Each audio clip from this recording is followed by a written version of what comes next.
This is Seattle Port Commission President John Creighton reconvening the special meeting, actually the second special meeting of the day of the Seattle Port Commission of December 9th, 2008. The time is now 1:43 p.m.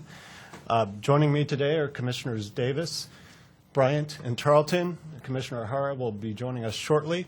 Also, we have Teo Shitani, Port CEO, Isabel Sofora, Deputy General Counsel of the Port of Seattle, and Commission Records Supervisor Donald Nguyen.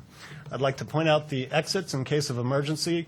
They're the double doors that we came in through on my left and the single door to my right. If I could ask everyone to stand for the Pledge of Allegiance. I pledge allegiance to the flag of the United States of America, and to the republic for which it stands, one nation, under God, indivisible, with liberty and justice for all. And for those on the audio feed, I should point out that we're meeting in Commission Chambers at Pier 69 at Port Headquarters in Seattle. We have a full agenda today, a number of important topics. We are going to, in the interest of time and public interest, move item 6A to the front of the agenda, and that's a Special Investigative Committee report. This report was done at the behest of the Commission in response to the performance audit performed by the State Auditor's Office, which indicated that the port was susceptible to fraud in numerous areas. We wanted to get a handle on whether fraud existed, and if so, take corrective action with respect to it. Commissioners Bryant and Tarleton were members of that Special Investigative Committee, so I'd like to commend them and thank them for their role, and also Commissioner Bryant and Tarleton, are you? We're going to present the report. Okay.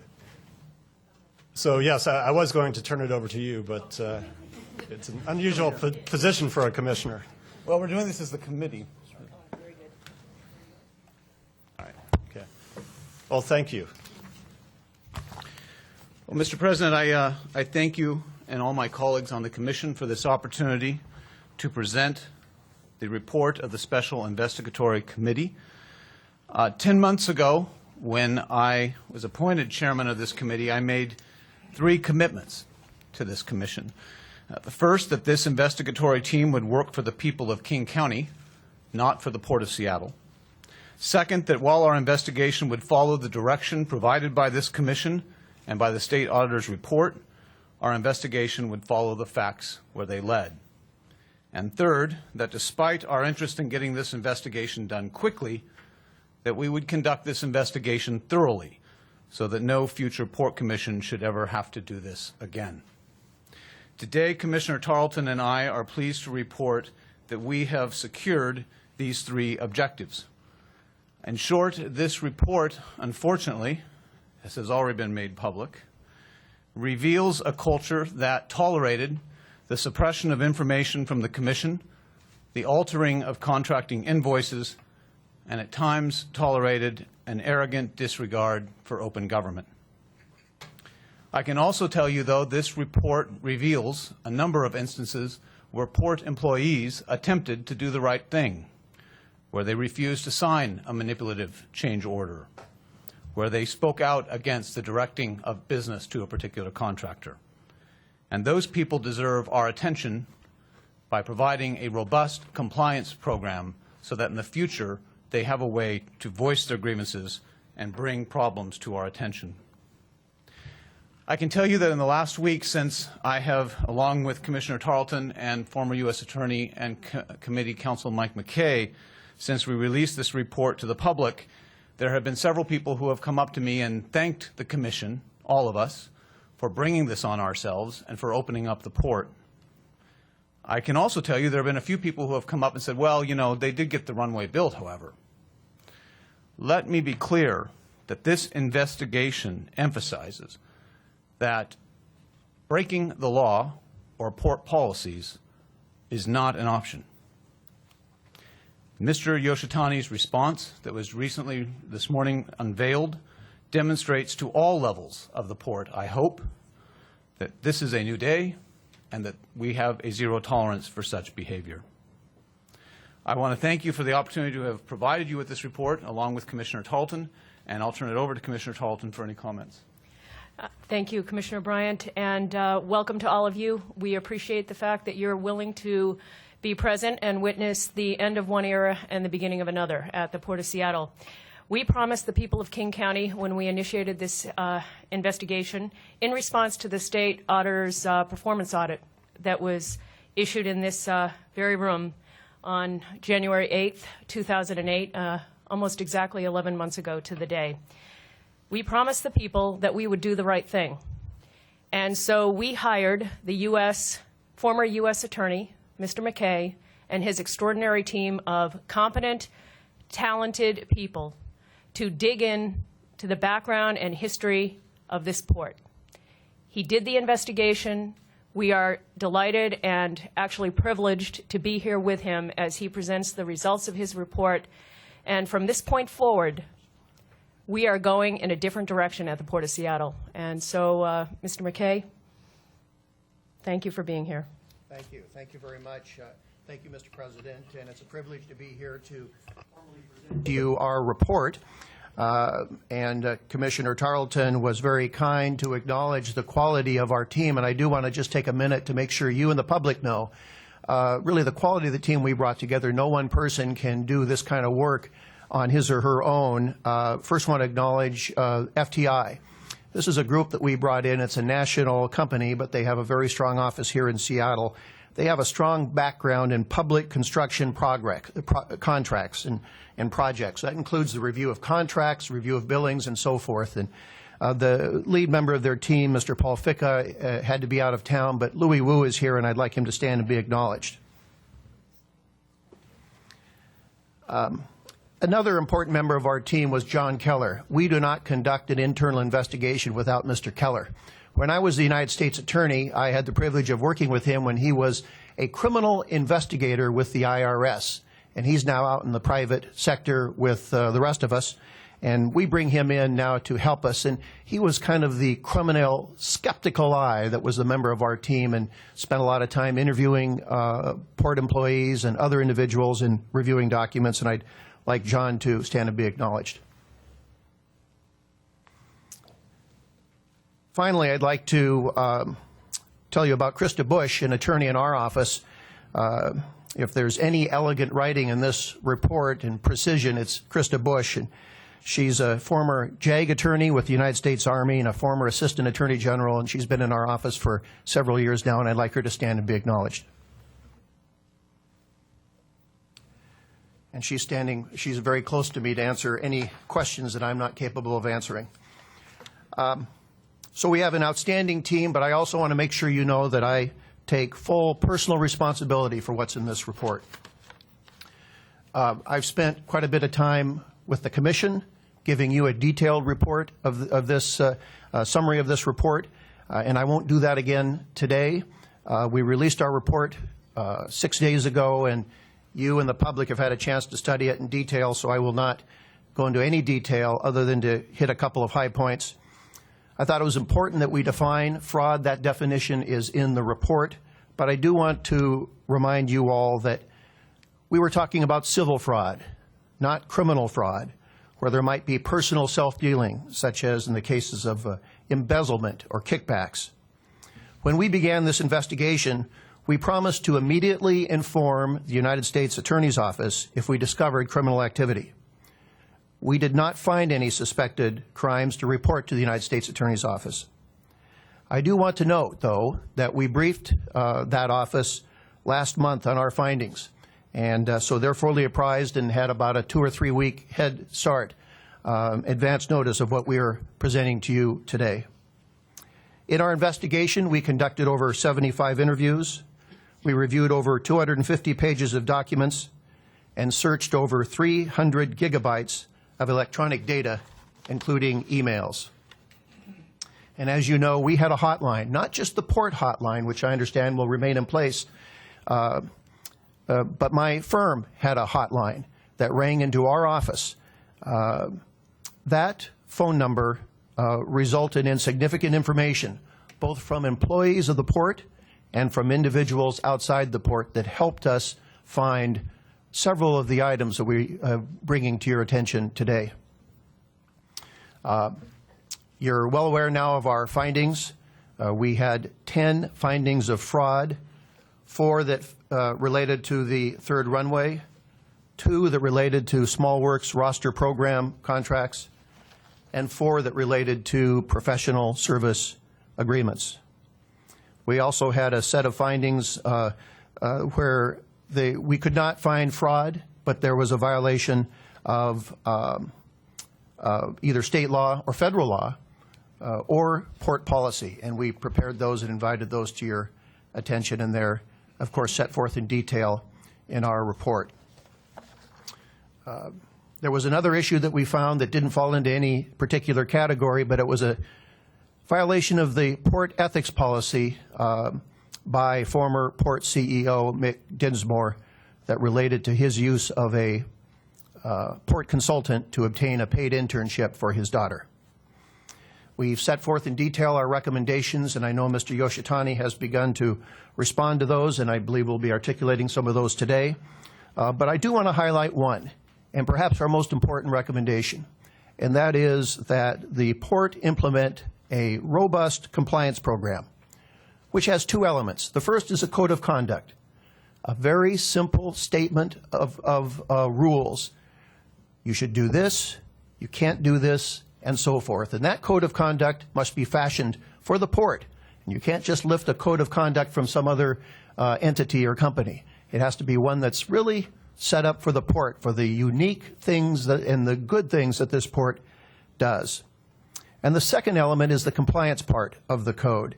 It involves training, it involves violation reporting, and it involves whistleblower protection.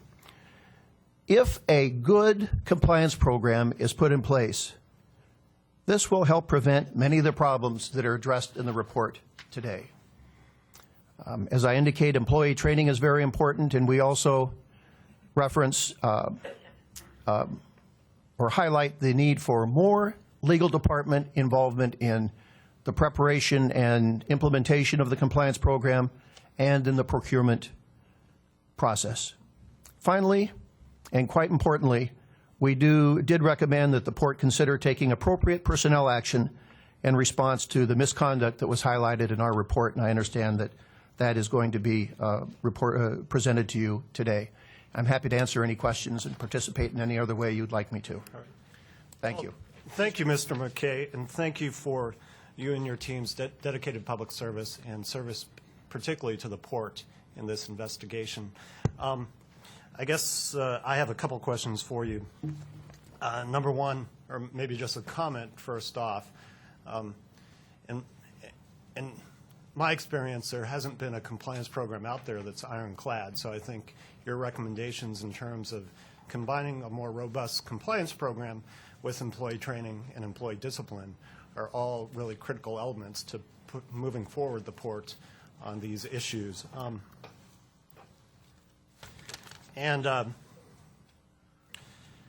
I guess on a number of the instances of fraud that you found, there was no personal self-dealing, no criminal fraud that you could find, but there was, in your opinion, instances where the fraud committed, the civil fraud, could have cost the port millions of dollars? Yes. Okay. And then in the dirt fill contract, I guess, as we've come to call it, the second dirt fill contract, it doesn't seem like you found any sort of actual sort of smoking gun, one employee really committing fraud, but the circumstances around that memo, as I understand it, were circumstantial evidence of intent to mislead the commission? Now, is your question relating to the prepayments or overpayment issue as it relates to that contract, or the December 2005 memorandum to the commission? Exactly, the December 2005 memo to the commission. Our investigation revealed that several people were involved in the preparation of that memo. We, of course, looked at the electronic data and hard copies to try to find out who made what changes to each draft. We thought that was important. We were able, either through the review of the documents or by interviewing each one of those individuals who were involved, be able to determine who made some of the changes, but we were not able to determine who made each and every one of the changes. So that's an important point to consider, particularly as it relates to discipline. The second point relates to how much each person knew at the time. Someone may be making a change to a memo thinking that it's accurate for one reason or another, when in fact he or she did not know it was accurate. Of course, that's significantly different from a situation where the person knew it was false and made the change so that it was a false representation to the commission. And there are several occasions where we do not know for a fact how much that employee knew. We, of course, interviewed each person, and sometimes that individual said, I don't remember. And that was frequently the response, and in many ways that makes sense because that occurred almost 3 years ago. That also could be an occasion where someone is saying they don't remember, but they do, but they don't want to tell us, and we could not confront them, as we were able to do on other occasions, with documents that shows that their lack of memory, or with documents that would be able to refresh their recollection. Thank you. Yeah, the three versions of that memo, the three drafts and their various progression that you found, I find very, very concerning to me in terms of the behavior around that memo. Really, I mean, it's behavior that, in my opinion, is very insidious, very disturbing. It undermines a very public institution that the port is and strives to be. And so, to me, that is one of your most important findings, or digging that information up, because I think, the Port of Seattle, we're only as good as our staff, and maybe expectations weren't clearly set, maybe training wasn't clearly in place, but I think, again, we can have the best compliance program in the world, but we really have to rely on our staff in getting the correct information up, from the staff levels up to the commission level. If I may, if the port had in place a good, solid compliance program in December of 2005, this might never have occurred, because someone probably would have picked up that this is not a full and complete report to the commission that it should be entitled to. And a good compliance program would have had a tool, a vehicle, or more than one tool or vehicle, for one or more of those employees to report that problem if they didn't feel comfortable going to their supervisor.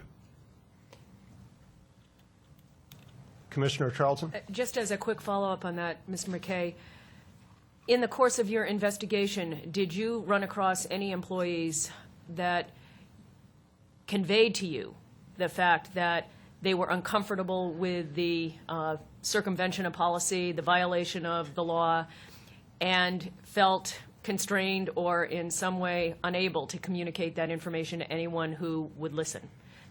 In other words, was the absence of a compliance program the very deterrent to allowing those employees to give voice to their concerns?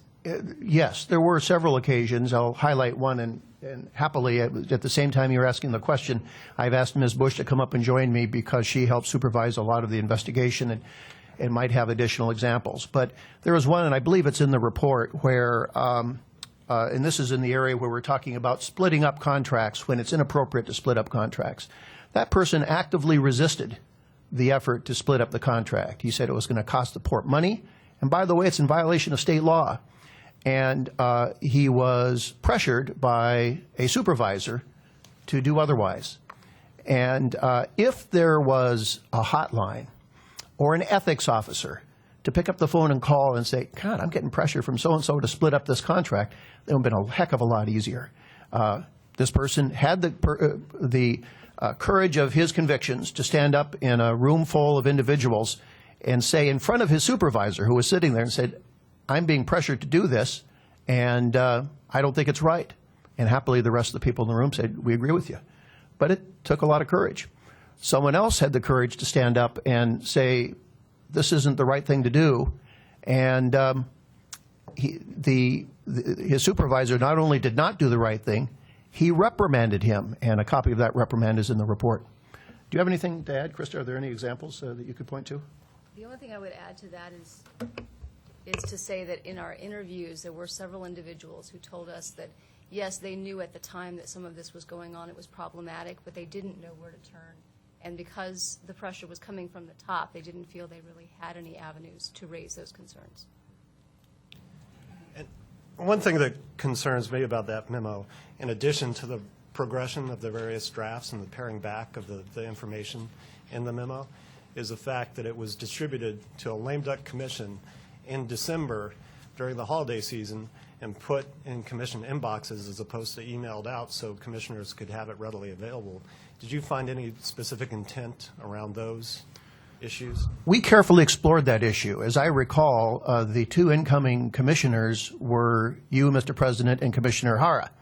And we were trying to figure out if there was an effort to get this thing approved or done without opposition from the commission before the two of you took office. And we could not find evidence of that. As best as we can tell, this was an effort to get this done quickly because the work had to get going. All the weather, so all the work that needs to be done, the signing of the contract and so forth, and the mobilization of the trucks, so the work could be done when the weather was good in the calendar year 2006. We looked for it, but couldn't find it. Doesn't mean it wasn't there. We just couldn't find it. Thank you. Commissioner Hara? Maybe as a follow-up, Attorney General McKay, in terms of the, I guess, district attorney, on this. Former. I don't I guess you still keep your title. I don't believe Jess Sullivan would be very happy to know you were saying that. But in dealing with this particular issue, and you mentioned as a cultural problem in terms of dealing with compliance, that it appeared that employees felt that they had no place to go. Is that my sense? If you couldn't go to the top and get some satisfaction that you would be heard, that this action was wrong, illegal, immoral, unethical. I guess I can go down the whole list here, but in terms of making that type of appeal, was that kind of the culture that you felt that you found? Yes. In the port? And it was, they didn't know where to go. And of course, a good compliance program with the important training element would eliminate that. Every employee will know where to go after that. And it's not easy and it's not cheap. But an employee needs to be reminded every year what the rules are and how you report violations of the rules when you see them. And we would recommend that include signing a document saying, I know what the rules are and I'm going to abide by them. That's an important part of it. But there will be no problem after that. People will know. And if they don't do it, I'm sorry, if they don't do it, then in many ways they're just as culpable because they saw it and didn't do anything about it. Right. I can kind of concur with that. I guess just like when I was Seattle City Treasurer, we had everybody go through, review a new set of code of conduct and rules. And everybody signed off on that. If you sold penny one, that was immediate grounds for termination. No questions asked. They understood what the rules were.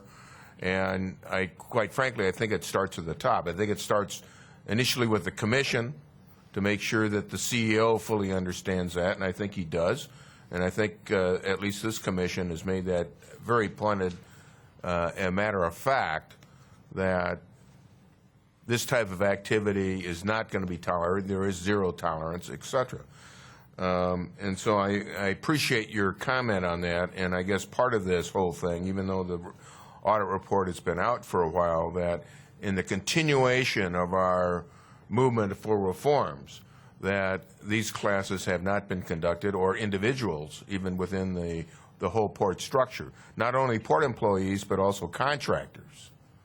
That there is also an obligation, and as you point out, a lot of this gets back to self-supporting. I think CEO Yoshitani and I had some discussion about this, just like when he was a plebe at West Point.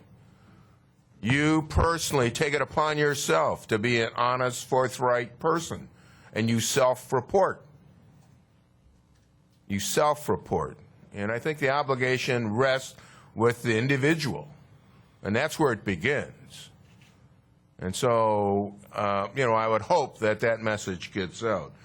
Maybe another point, and this is follow-up on Commissioner Creighton's, on the potential loss of money. Now, I know the audit report came out, and initially they said there was a significant potential damage that was done to the port in multi-millions of dollars by virtue of what's happened.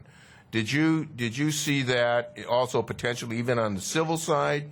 Because I recognize you did not have subpoena power to go and ask a lot of questions. But in terms of the work that you did you see any damage to the port on a civil action? And any dollar amount that you might be able to pinpoint with your team of expert investigators? If I understand your question, is there any opportunity for the port to bring a lawsuit against someone to obtain a recovery of funds? That would be part of it, but also whether or not you saw some evidence that we could present a particular case to a series of contractors that were probably in cahoots or possibly in cahoots with port employees or the other activities in the port. We were very excited fairly early in our investigation because we thought we found that. And you'll see in our report that there were representations to the port made by TTI that they allegedly lost money on the first contract. And you'll see in our report that they did not lose money. They made a significant amount of money, more than they expected to make. And we don't know if there's a basis for a lawsuit against TTI to recover some funds based on the second contract, based on those misrepresentations. I think it would require additional work by the Port Legal Department or your outside counsel. Our job was not to investigate possible civil claims, but certainly invite to the port's attention possible claims that might be brought. This one needs some work before any lawsuit is filed. Okay, because but I do want to emphasize that that it does require some work. Okay, the state auditor's office, in their findings, kind of pointed out that there was the potential, for overpayments, and I just wondered whether or not I guess you've answered in your work. If you had to do this to look into it further, you'd need more opportunity to examine it at greater depth and greater detail. Correct. The state audit certainly was a starting point for us, and in many ways helped lead us to some of the findings, the fraud findings that we're presenting to you today. But our focus was fraud, not whether or not the port could obtain a recovery from somebody for inappropriate activity.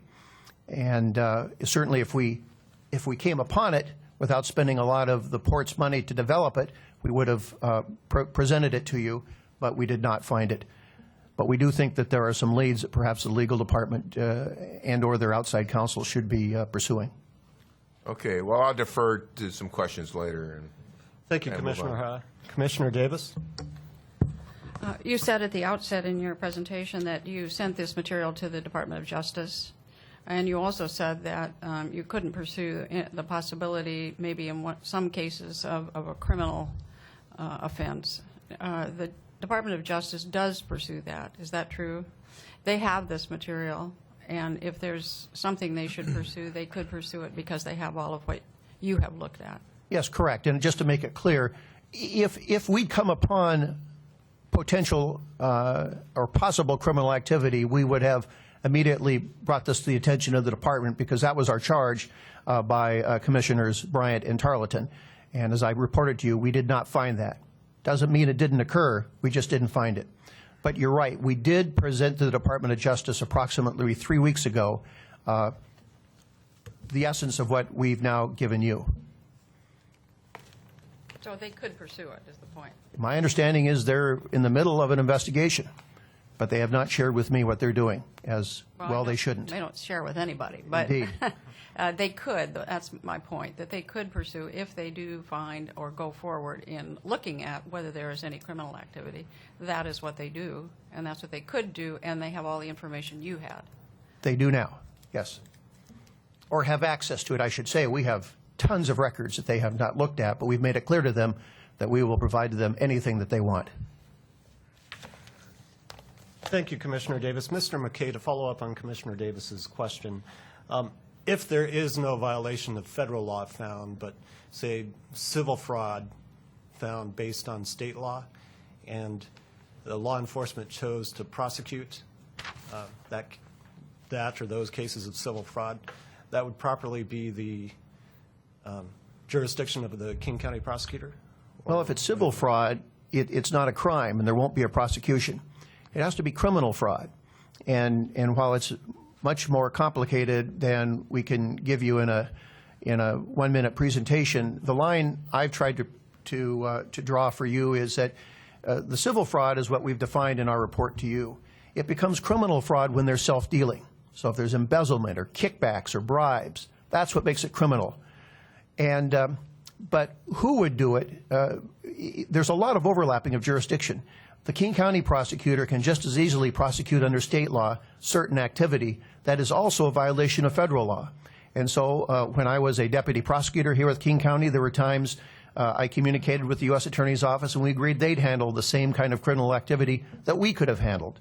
And when I was the United States Attorney, I had the same kind of communications with local prosecutors, whether it was Norm Mailing or someone else, and we made an agreement on how to proceed, even though either one of us could have proceeded. So there's checkerboard jurisdiction, which a lot of people spend a lot of time thinking about. So if further investigation or further information turns up evidence of actionable civil fraud, that would properly be the port's responsibility to go basically bring a civil lawsuit on that? Civil fraud is the port's responsibility, and the responsibility, I respectfully submit, begins with the kinds of things that you're talking about today, you know, the compliance program, discipline, and so forth. A different aspect of it is if there were damages that were sustained by the port as a result of someone's actions, then that could give rise to civil litigation that would could result in some kind of recovery. We're not entirely sure what that is. There are some areas, one of which I've just highlighted, that your port counsel or outside counsel should take a closer look at. Thank you. That's helpful. Are there any further comments or questions for Mr. McKay's team? All right. Well, seeing no further questions, Mr. Yoshitani will brief the commission on his proposed response, and then we'll go to public comment if there is anyone signed up for public comment. I would like to note that we do have a viaduct briefing scheduled for 3:30. Hopefully we can get through this in an hour and 15 minutes, but we might have to defer further discussion if we do not. Mr. President, could I take the opportunity to thank our two commissioners for doing this investigation, handling it for the commission. They did a fabulous job, very professional, and for hiring Mr. McKay and his group, obviously top-of-the-line legal professionals. And I think this is such a thorough investigation that you are to be commended for the way you've handled it, the people you've dealt with, and the outcomes that we now see. So thank you, and thank you, Mr. McKay. Thank you, Commissioner Davis. Very well said. Okay, Mr. President and members of the Commission, let me say at the onset that I'm committed, and the entire Port of Seattle is committed, to a more efficient, accountable, and transparent operation. And this agenda is critical to keeping our organization competitive, delivering jobs for our region, and building confidence with the citizens of King County. Now, a great deal has happened over this past week, and indeed the past year. And I want to thank you for allowing me to share my response to the findings and recommendations of Mr. McKay's investigative report, conducted at the direction of the Port Commission, and also, of course, with my full support. As I said last week, we began immediately implementing the recommendations of Mr. McKay's independent report, and we have certainly embraced this as an opportunity to build on our existing contract and reform efforts. Mr. McKay's report reflects a, quote, get it done at all costs, end of quote, culture. That day is over. We have tough competitors and big projects, but we have to deliver those projects with fair and open competition. It was nearly a year ago that we received a report from the performance audit done by the state auditor, and there were 51 recommendations for improvement, and we have taken all of those to heart. In fact, we have completed all but 7 of these recommendations, and the final ones are scheduled for completion by this time next year. You might be asking why it takes so long. These are the recommendations that relate to systems and programs, and quite candidly, these are the kinds of projects that we want to do very deliberately and carefully, and it'll take a little time. I believe that as we have implemented these recommendations, we have been transparent and accountable to the public, certainly accountable as possible. And I would hope that members of the public have from time to time looked at our website and kept track of the progress that we've made, that we've updated almost on a biweekly basis with completions of these recommendations. When the state auditor's report indicated our organization possessed a heightened opportunity for fraud, it was mine, of course, the Ports Commission's top priority to ascertain if fraud did indeed exist. And I want to give a great deal of credit to the Port Commission on this issue, and especially to the leadership of Commissioner Bryant and Commissioner Talton. As you all have heard, they hired former U.S. Attorney Mike McKay to independently investigate areas of potential fraud and other issues recommended by the 2007 performance audit. And this action, of course, was unanimously supported by all of our other commissioners, John Creighton, Pat Davis, and Lloyd Hara. And Mr. McKay has, as you have all witnessed, has done a great, thorough, very professional job, and I am very grateful to receive this report. As you know, the McKay investigation did find fraud, and again, to emphasize, not criminal fraud where someone illegally enriched themselves, but civil fraud, where there were instances of port staff intentionally misrepresenting information, altering invoices, and manipulating bidding processes. And separate from the fraud findings, staff actions violated port policies and, in some cases, state law. This we know. As to questions of criminal fraud and embezzlement, the Department of Justice continues their investigation, and the McKay report, along with the supporting materials, as you've already heard, has been shared with the Department of Justice. And this is consistent with my pledge and the Commission's pledge for full cooperation from the first moment the Department of Justice announced their investigation. And it is my ongoing commitment until they are completely finished. There were 8 recommendations listed by the McKay report, and although personnel actions were last on the list, I want to mention it first because I know that this is the item that is most prominent in everyone's mind. As I said a year ago, I have zero tolerance for fraud. In reviewing the report findings and deciding upon discipline, I considered a number of things. I considered the severity of the finding, the extent of the involvement. I also considered elements of fairness. And of course, I have a higher level of expectations for managers. So organizational level was indeed a factor. And each and every manager has a responsibility to spot potential fraud and take action to stop it, no matter who is directing that fraud, including if it's the CEO. Mr. McKay sent 2 names to me that he deemed worthy of particular emphasis when I reviewed appropriate discipline for fraud. He did not make specific recommendations of the action, but rather highlighted those 2 employees who were directly involved in the majority of the actions that met the test of fraud. I immediately reviewed the associated material and then initiated action against these 2 employees. Now, at the port, as with any public agencies, employees have the right to due process. So the employees were confronted with the findings and given 2 days to review the facts and comment before a final action was to be taken. Both employees submitted their resignation after being confronted with this information, and I have accepted their resignations. And these 2 individuals are Larry McFadden, who was the general manager of Port Construction Services, and also John Rothney, who was the project manager for the 3rd Runway project.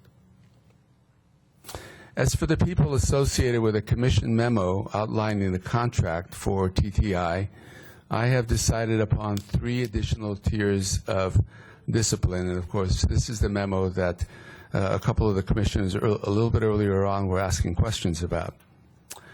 The chief engineer will receive a 3-week suspension without pay due to his knowledge of the memo and was in a position to identify the misrepresentation, but did not do so, did not connect the dots.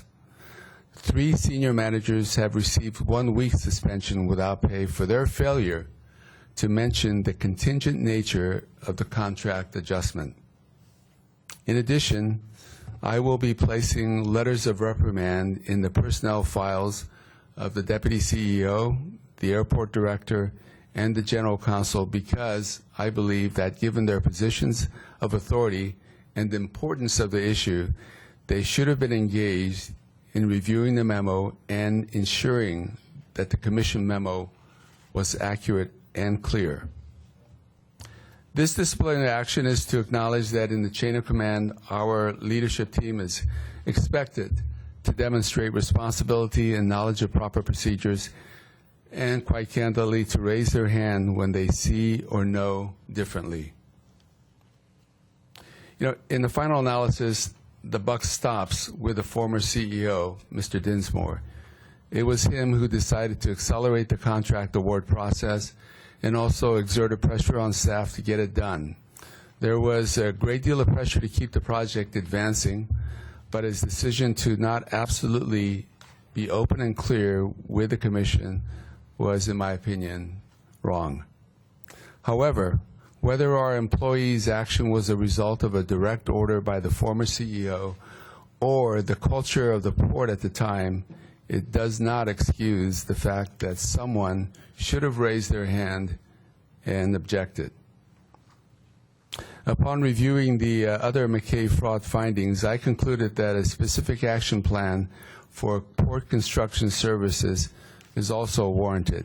Now, there are many fine people in this department, I can tell you that, I know that personally, who have worked hard in PCS, including some who did, as earlier mentioned, at times object to certain practices.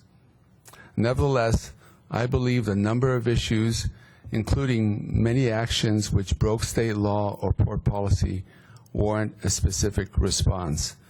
So the port staff that handles small works contracts will be expected to attend an all-day training session on their own time on federal, state, and port contracting procedures.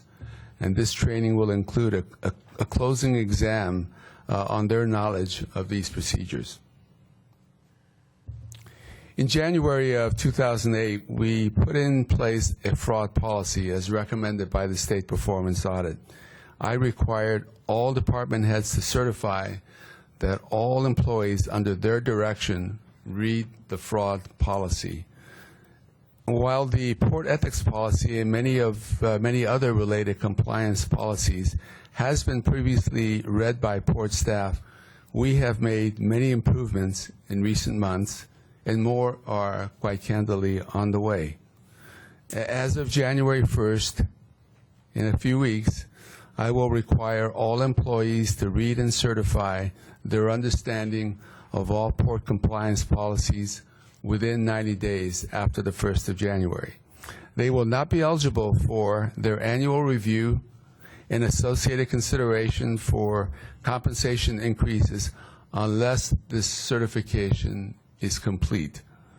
This measure is in addition to the significant regimen of training laid out in the Port's Performance Audit Action Plan, much of which has already been completed.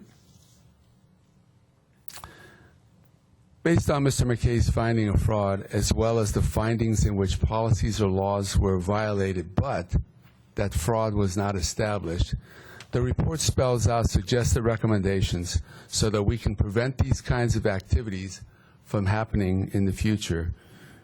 In addition to personnel action, the McKay report made recommendations in several areas, and I want to cover those.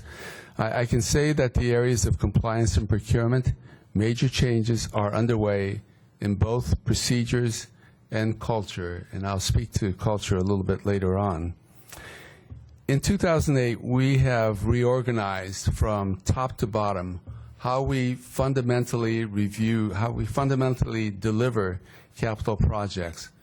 And I have brought in new talent to lead this effort. In a step beyond the auditor's recommendation, I established a central procurement development division, which is responsible for procurement compliances as well as obviously project delivery and a number of other functions. And we brought in a gentleman by the name of Ralph Graves to lead this division, who has extensive experience in areas of public procurement that relates to some 26 to 27 years with the Corps of Engineers, who does, as you know, that organization does a lot of work in the public procurement arena. So he's got great experience there and has impeccable credentials. The creation of the Capital Development Division changes the dynamics of how capital projects are delivered, and this is what I was trying to accomplish with this reorganization. It is no longer a get it done at any or all costs to meet the demands of the operating divisions. This new division reports directly to me and shares the same organizational level as the operating divisions, that is the airport, the seaport, and real estate. This establishes, in my opinion, a crucial check and balance between project management and all of the related compliance issues. Per the performance audit recommendation, we have established a new central procurement office and brought in there also a top-notch new leader in Nora Huey. And Nora is an attorney, in addition to being a very having a great expertise in the procurement process. She is an attorney who comes to us from King County, where she managed public works procurement. I want to speak a little bit about our internal audit function. Our internal auditors now report to the Port Commission Audit Committee and also to me. A year ago, we had 3 internal auditors.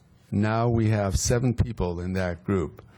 The Commission Audit Committee is a new standing committee of the Commission, and it holds monthly public meetings and includes, at this time, not only Commissioners Hara and Tarleton, but also a member of the Citizens Committee, a Citizen Expert Committee, and that's a gentleman by the name of Steve Miller, who has extensive experience in auditing. So as you can see, this whole Port Commission Auditing Committee has been very much upgraded and is a very, very robust structure.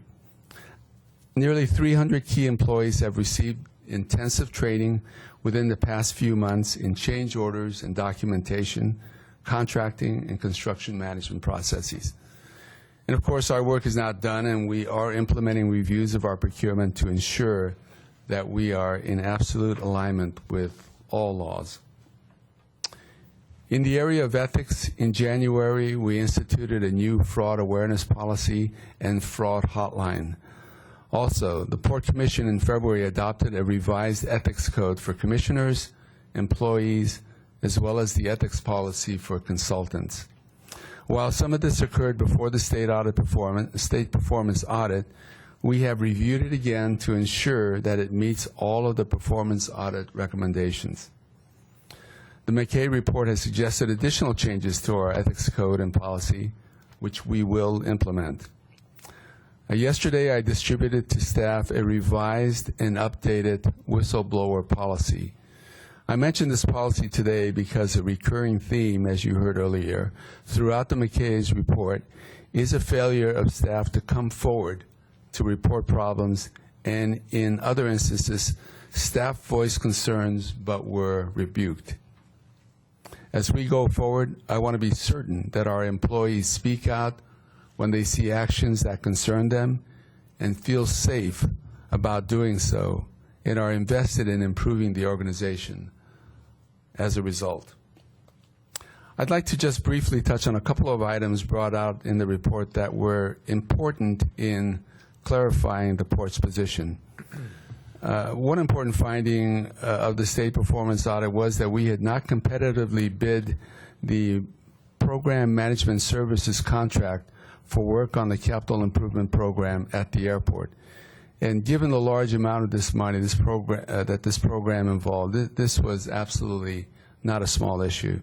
And I am pleased that under a section titled, quote, where conclusions of the state audit were not substantiated by fact, end of quote, the McKay report finds that the contract was indeed legally bid, was fully understood by all parties to be a multi-year program, and sought commission approval at all required intervals.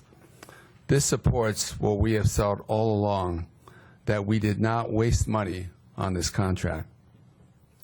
Another key sticking point with the state performance audit was whether or not port employees signed management representation letters, and the McKay report supported the port employees' position that the original letters were overly broad. Employees, in fact, did sign the redrafted letters. Let me now mention 3 items that were not part of a specific recommendations from Mr. McKay, but that I believe are worth further action and certainly mentioning here. Mr. McKay noted that he believed Port Construction Services was splitting contracts to this day. I, of course, was very concerned about that and immediately brought this to the attention of our Capital Development Director as well as our internal auditor. They had reported that some contracts still are in place that were split inappropriately at an earlier time, but that there have been no new decisions to split contracts since earlier this year. So I have asked that this report, because I don't want this just to come to me, I have asked that this report be sent to the Commission Audit Committee for their further review. On the topic of excessive profits on the part of some port contractors, Mr.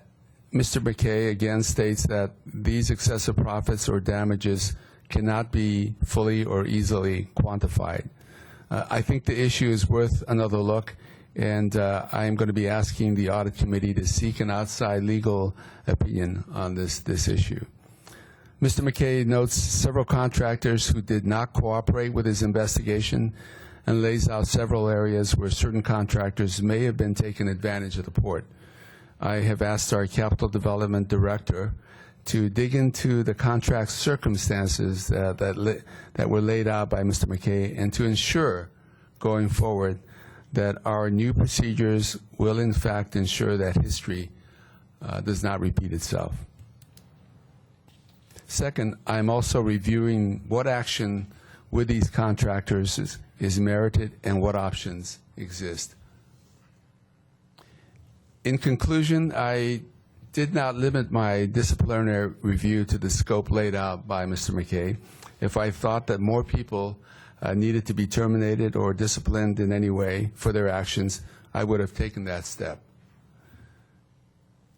And if new information comes out from the Department of Justice investigation that, as you have heard, is still ongoing, or other regular audits, I will, of course, consider further disciplinary action.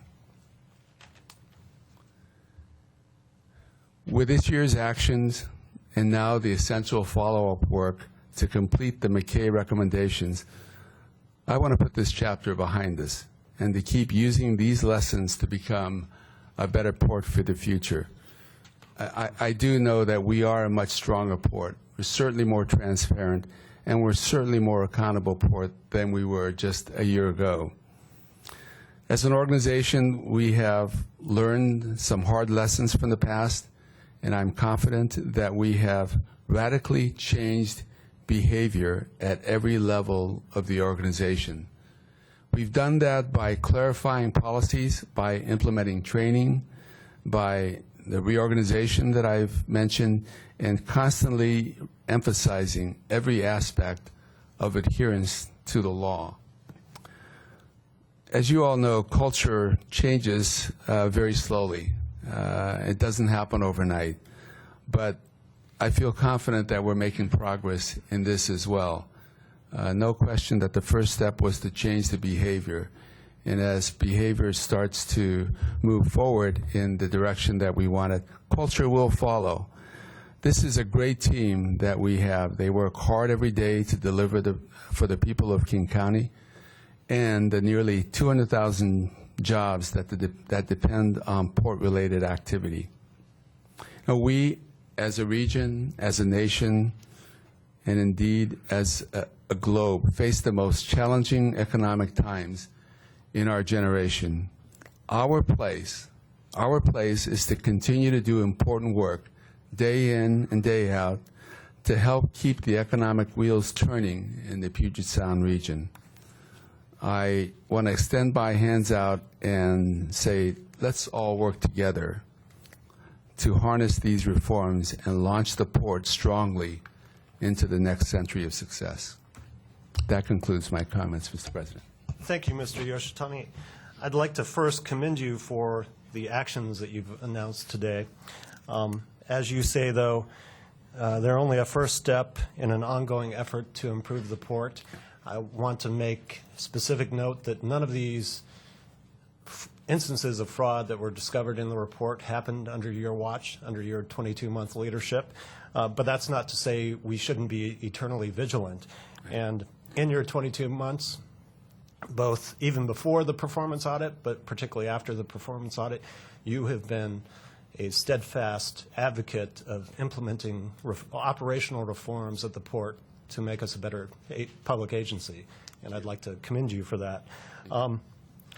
And you made a point earlier today that your strength is in looking forward, not looking back. And I, too, hope that we can see the day soon when the Port of Seattle is looking forward, doing good things for the community, and no longer looking back. So I appreciate those comments as well.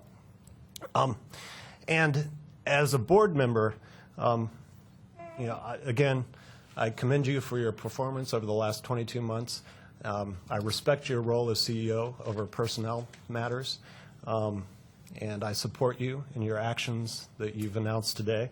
That doesn't mean I agree with everything that you always recommend. And that's why we have a 5-member commission, not a 1-member commission.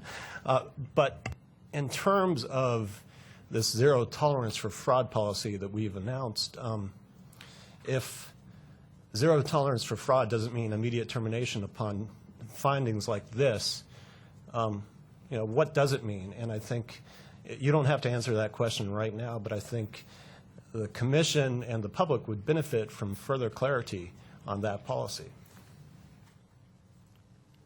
Commissioner Bryant? I just have a question. I know in the last several hours, probably each of us has been asked whether or not we thought Mr. Yoshitani's response was adequate.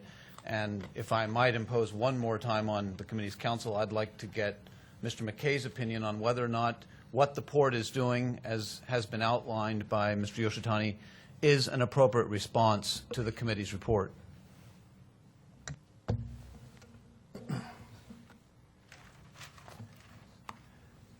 Thank you, Commissioner Bryant. I should report to the Commission that I have been communicating with Mr. Yoshitani on this subject for several weeks. As he indicated, we did invite to his attention 2 particular employees, and we did that, I think, on November 14th to give him advance notice and the time necessary to properly respond. And in this intervening period of time, I've talked to him on numerous occasions, and I do want to remind you what Mr. Yoshitani said.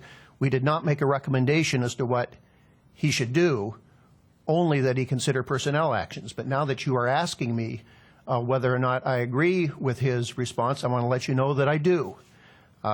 In my view, he has considered these matters thoughtfully and has adopted a measured and proportional response that is tailored to the individual misconduct of each employee. I support these personnel decisions, and I believe they're appropriate given the unique circumstances of the case. Do want to remind you of the three important elements of punishment, or of discipline. One, that it be punishment. Two, that it serve as deterrence, not just for that employee, but other employees, to make sure they don't do the same thing. And finally, that it be fair. And I believe that all three of these elements have been met when you look at the 9 disciplinary actions made by Mr. Yoshitani. There's more than one way to do it right, and you or I may have done it differently, and that would have been correct as well. But certainly what he has done, I believe, is an appropriate, proportional response to the facts that we've presented to him and to you. Further comments or questions? Commissioner? All right. Well, seeing none, we do have a motion before us, but I think should we? Well, I think we should read the motion into the record first and then go to public comment. Who would like to? I'll read it if you want. Commissioner Tarleton? Yeah. Let me read the motion into the record completely, and so that it's there. And this is a motion dated December 9th, 2008. Statement in support of the motion. Pursuant to the motion of the Port of Seattle Commission, on January 22nd, 2008, the Commission established a special investigative committee and named Commissioners Bill Bryant and Gail Tarleton as members of the committee. The investigative committee retained the law firm of McKay, Chadwell, PLLC, as outside legal counsel to the committee. McKay released the report to the Commission on December 3rd, 2008, which details findings, among other things, 10 instances of fraud committed by employees of the Port of Seattle.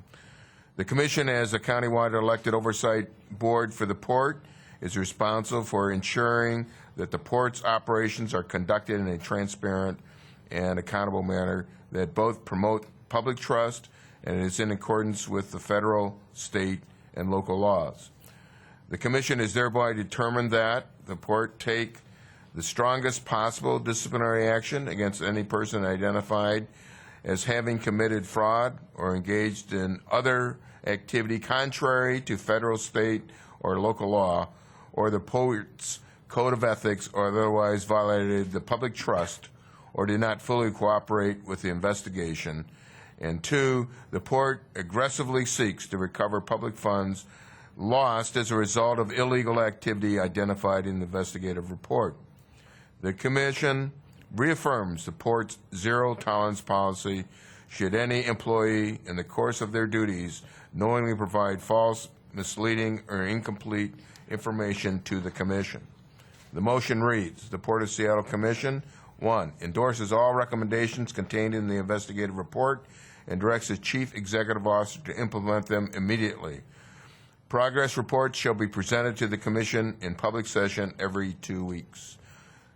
The Port of Commission hereby directs the Port staff to, 1, continue to cooperate with the U.S. Department of Justice on its ongoing federal investigation, and to consult in cooperation with the Washington State Attorney General's Office and the King County Prosecutor's Office regarding the possibility of legal action against the former employees and or contractors of the Port identified in the investigative report as having committed or benefited from fraud or other actions contrary to state law with respect to the Port's projects in order to recover for damages sustained by the Port as a result of such actions.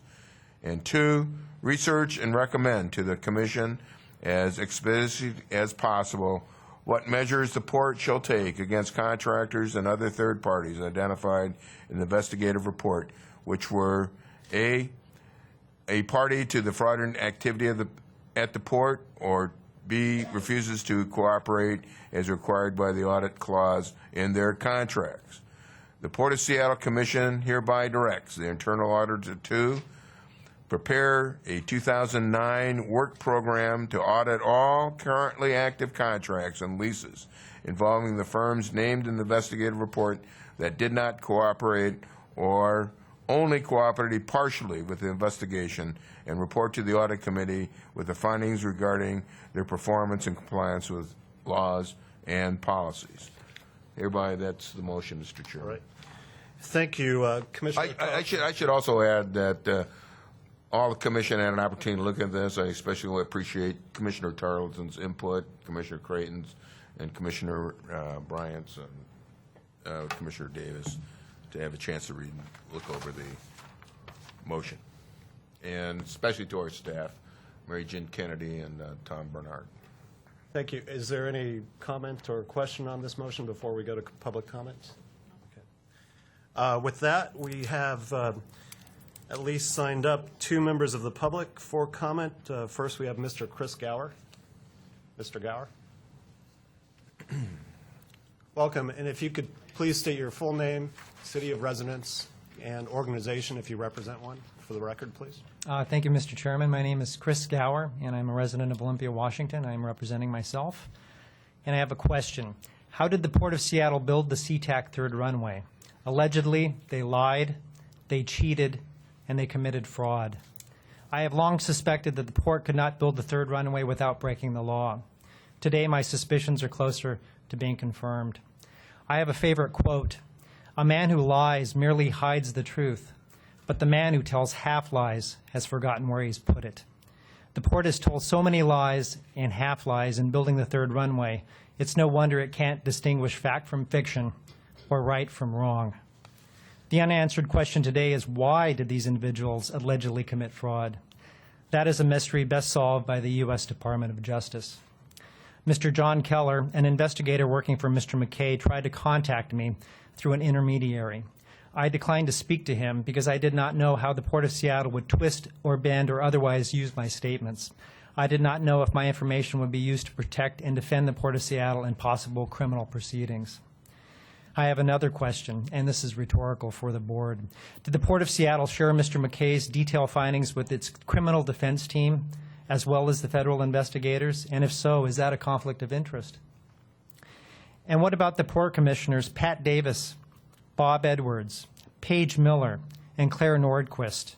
What did they know about the alleged third runway fraud, if anything? And when did they know it?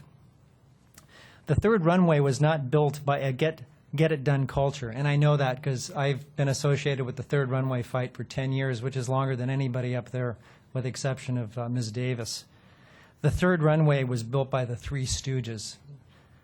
It took the port 16 years to build the third runway because of their own mismanagement. And at the end of the day, with careers ended and reputations ruined, was it all worth it? For a pile of dirt and a slab of cement. Sadly, the Port of Seattle has cast the third runway with the indelible stain of scandal. Instead of blaming your opponents, please take full responsibility for your own mismanagement. Thank you. Next, we have Mr. Peter Phillips. Mr. Phillips. And that does it for the folks signed up for public comment for item 6A. If there's anyone who would like to make a comment, please see Jenny at the front desk there. Thank you, Commissioners. My name is Peter Phillips, and I'm speaking today as the president of the Seattle Marine Business Coalition. The Seattle Marine Business Coalition represents about 300 small businesses, mostly that are involved in marine industrial land use, mostly clustered at the north and south end of the viaduct in the Duwamish and the Benmick, although a minority of our members are port tenants. All of them rely on the economic engine that the port is to allow us to do our work in the maritime industry. With regards to Mr. McKay's report, I'm gratified that no criminal malfeasance was found, and I note that the malfeasance that did exist was due in large part to response to pressures from the former CEO to get it done and the corporate culture that he personified. It is evident to me in the last 22 months that that culture is gone. I was a participant in the Century 21 agenda, which I found to be a transparent and collaborative process intended to get stakeholder input on the port's core mission, its social and environmental responsibilities, and I believe that that 21 agenda discussion was successful. I would urge the Port Commission to support the current CEO in his efforts to move forward with a new corporate culture supported by strong ethical standards to further the port's core mission of promoting commerce, especially in these tough economic times. I think we have more important things to do than to lay blame on the past. We hired, or the Port Commission hired, Teo Shitani to lead this port because of his management style and his experience, and I urge you to let him do his job. Thank you. Thank you, Mr. Phillips.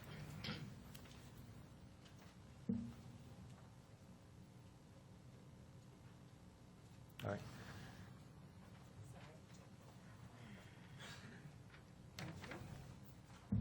right. Next, we have Ms. Lise Kenworthy.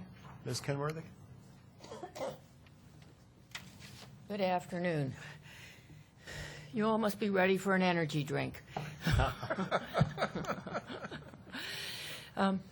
As a resident of Magnolia who's been involved with the maritime industry and port activities for now, my hair's graying too, 25 plus years, I want to say how noticeable the difference is since CEO Yoshitani came on board for the good.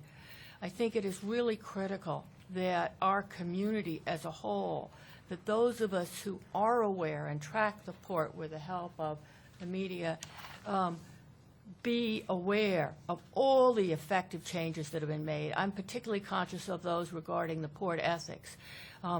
As somebody who served years ago on the first ethics board and who specifically asked for meetings with staff and training requirements, I was very glad to see that you have implemented that recommendation and many more.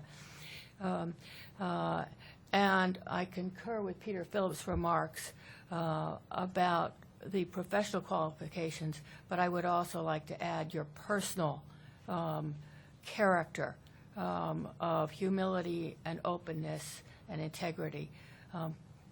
We owe you a debt for hanging in there with us through these tough times. And to the Commission, this has been a tough job, and you've really led well. Thank you, Ms. Kenworthy. Next, we have Mr. Eddie Rye, Jr. Mr. Rye?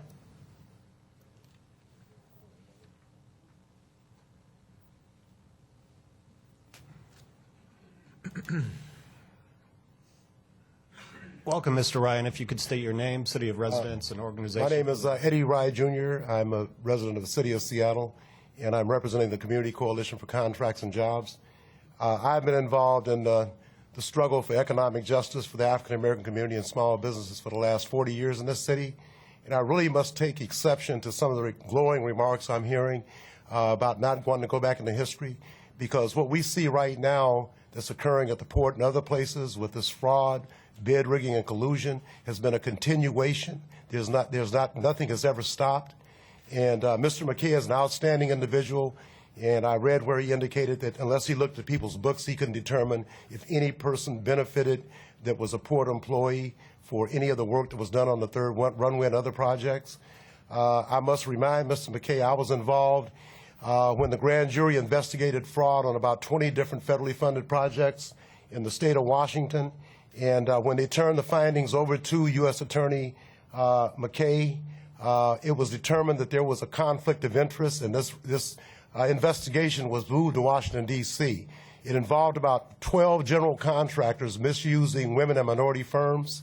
And 4 years later, 2 firms got slapped on the wrist. All of the small businesses and African-American firms went broke. They lost their homes and everything else. There was a press release that was sent out by the U.S. Department of Justice naming 2 firms and 2 minority firms that were used as pass-throughs. And it's really ironic all these years later, we come back and see the same names mentioned once again. So all is not rosy. It might be rosy for some of the industry, but when times get tough, they're always tough for African American and minority businesses.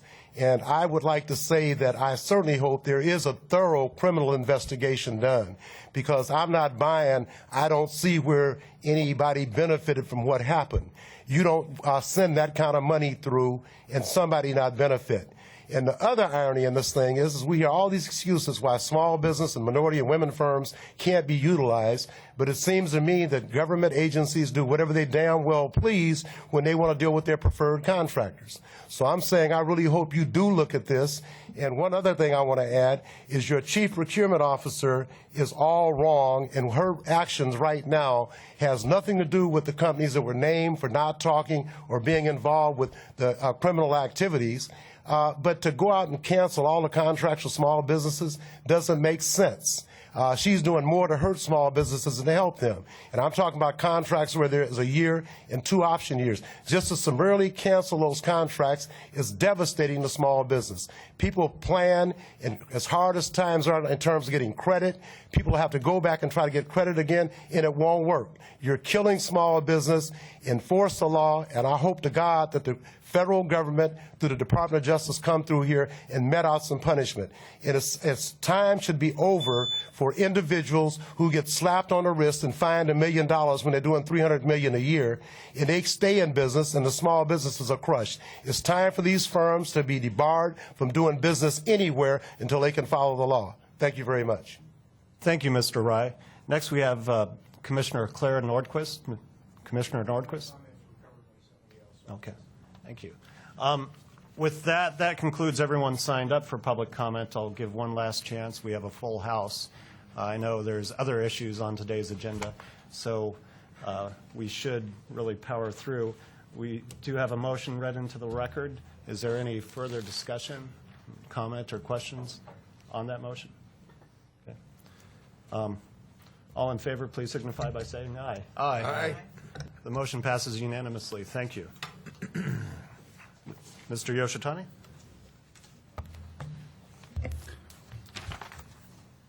I guess we Yes. have a half hour before we have the scheduled viaduct Okay. participants Right. coming through. So if I may ask the commission to indicate whether you're willing to take action on the unanimous consent calendar items 5A through F.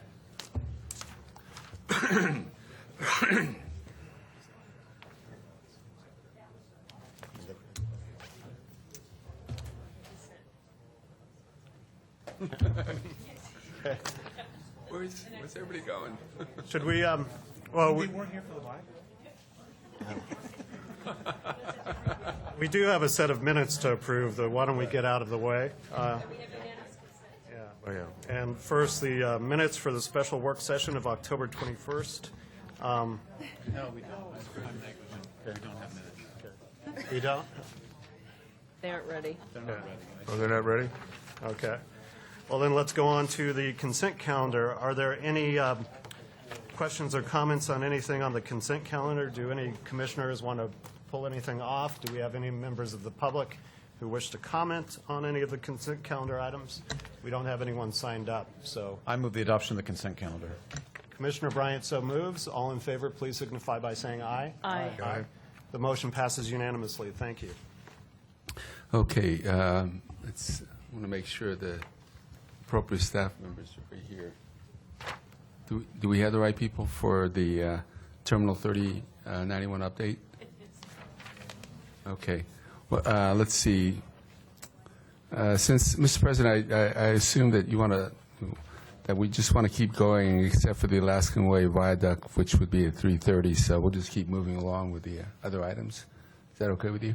And we do have 2 gentlemen signed up for a new business item, the ship at Pier 66. Okay. Since we I know will what have a that's about. rather long meeting today, why don't we go to Okay. that item? First, we have Mr. Jeff Arnaud. Mr. Arnaud? I think they left. Is Mr. Arnaud still in the audience?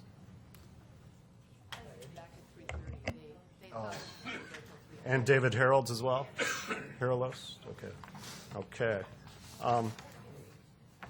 Well, then why don't we go through the rest of the briefing items? Charlie, are we ready? 6C, can we do that? Oh, okay. Excuse me. Mr. President, the item 6C on policy and staff briefing. This is on Terminal 3091 update. Fred Chow and Tyson Mock will provide the briefing. Guys.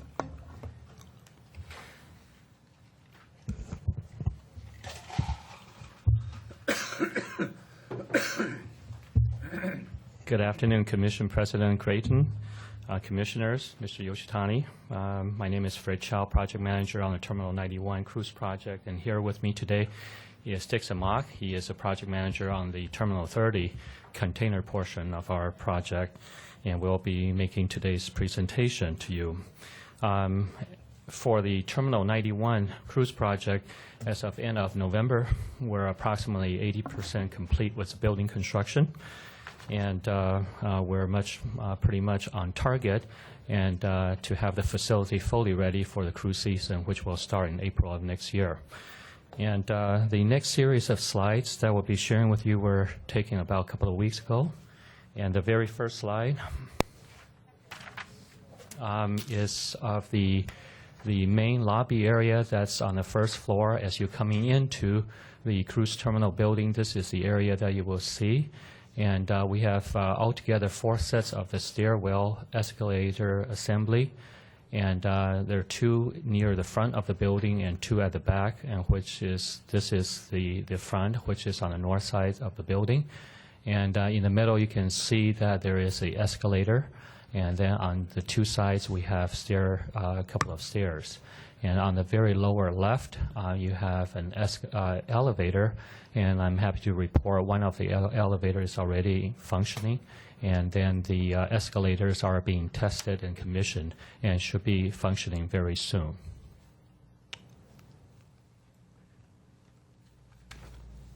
This next slide shows the progress we're making on the second level.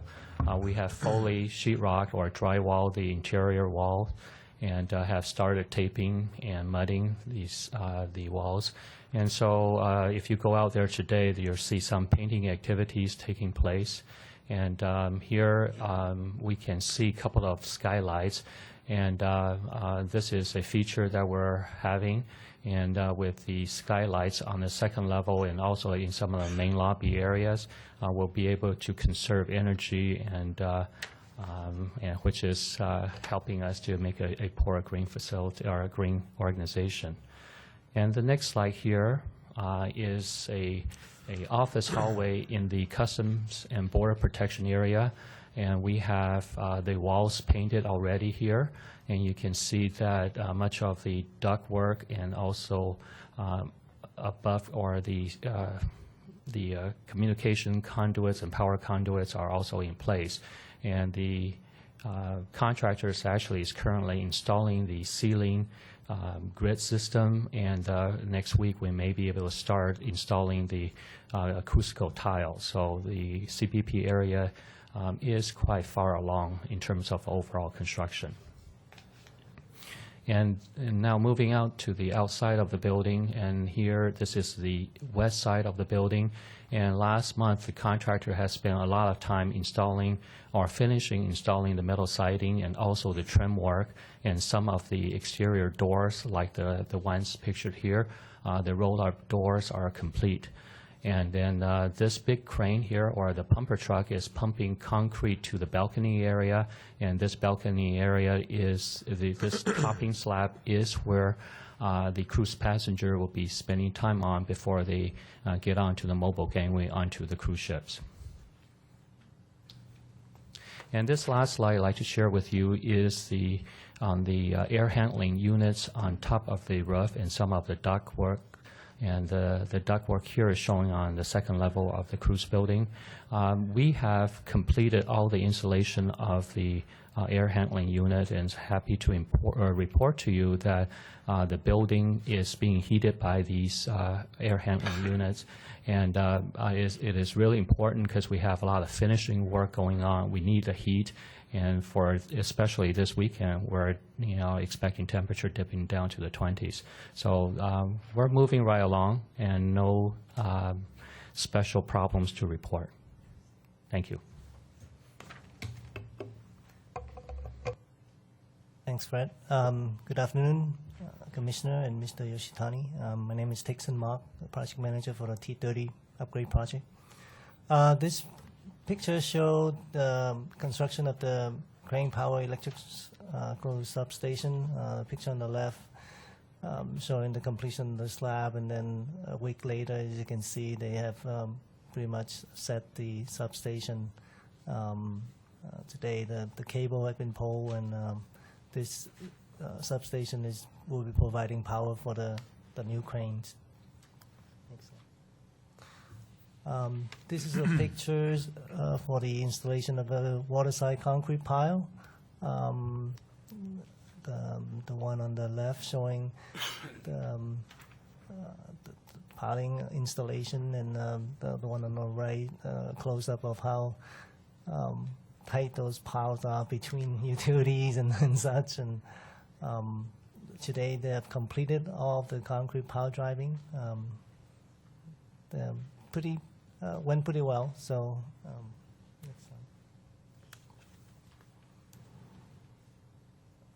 this is a picture showing the construction of the landside crane beam. On the land side, they have completed all the concrete pile installation as well as the sheet pile installation. This picture showing they have proceeding with the rebar placement for the landside crane beam. Finally, I think probably can say we're closing the book on the cruise building. It's all gone now. The construction for T30 upgrade today is probably at around 55% completion. So this concludes my presentation. Any question? Thank you, Tyson. Fred, are there any comments or questions from the commission? So I take it the new crane piles will handle the largest types of cranes on 30. Is that the reason for the upgrades? Yes, these pretty much will handle very similar crane that's currently on Terminal 18, which are the new ZPMC crane. Okay. Tyson, in terms of where we are at the point in this construction project, what, in your view, are the major risk factors in terms of getting the project done on time and on budget? Since the beginning, there's two items that we identify as a risk item. One is the crane power, getting it on board. That's one of the major risk issue. And the other would be dredging, obviously, because we have a time frame that we can dredge and complete it by. As of today, we have all the approval for dredging, and it started in December. And I believe this week they're working on the upland portion. They're going back and forth between upland disposal and open water, depending on the capacity, because we're at a limit of how much we can handle for the upland disposal at one time. So the dredging, I think the risk is pretty much gone away unless we have a major snowstorm that affect the train capacity. The next risk item would be the crane power getting on board by March. And I know in our prior project we had some issues with dredging, over-dredging, mainly caused by the rough water and the rough weather we were having at the time. But, the weather has been fairly benign to this point, hasn't it? Right. Mainly the challenge was at Terminal 91, because that's an open water area that really impacted the accuracy of the operation. Okay. Thank you. Further comments or questions from the commission? Commissioner Charlton? Or? I just wanted to say, just keep going and hope that this weather holds up. Schedule is getting tighter and tighter. That's correct. Thank you. We do have someone signed up for public comment on this item, Mr. Fred Fellman.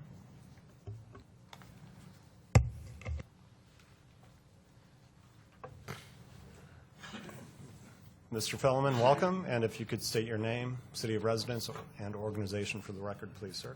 Hi, my name is Fred Fellman. I'm the Northwest Consultant for Friends of the Earth, and I live at 3004 Northwest 93rd Street in Seattle.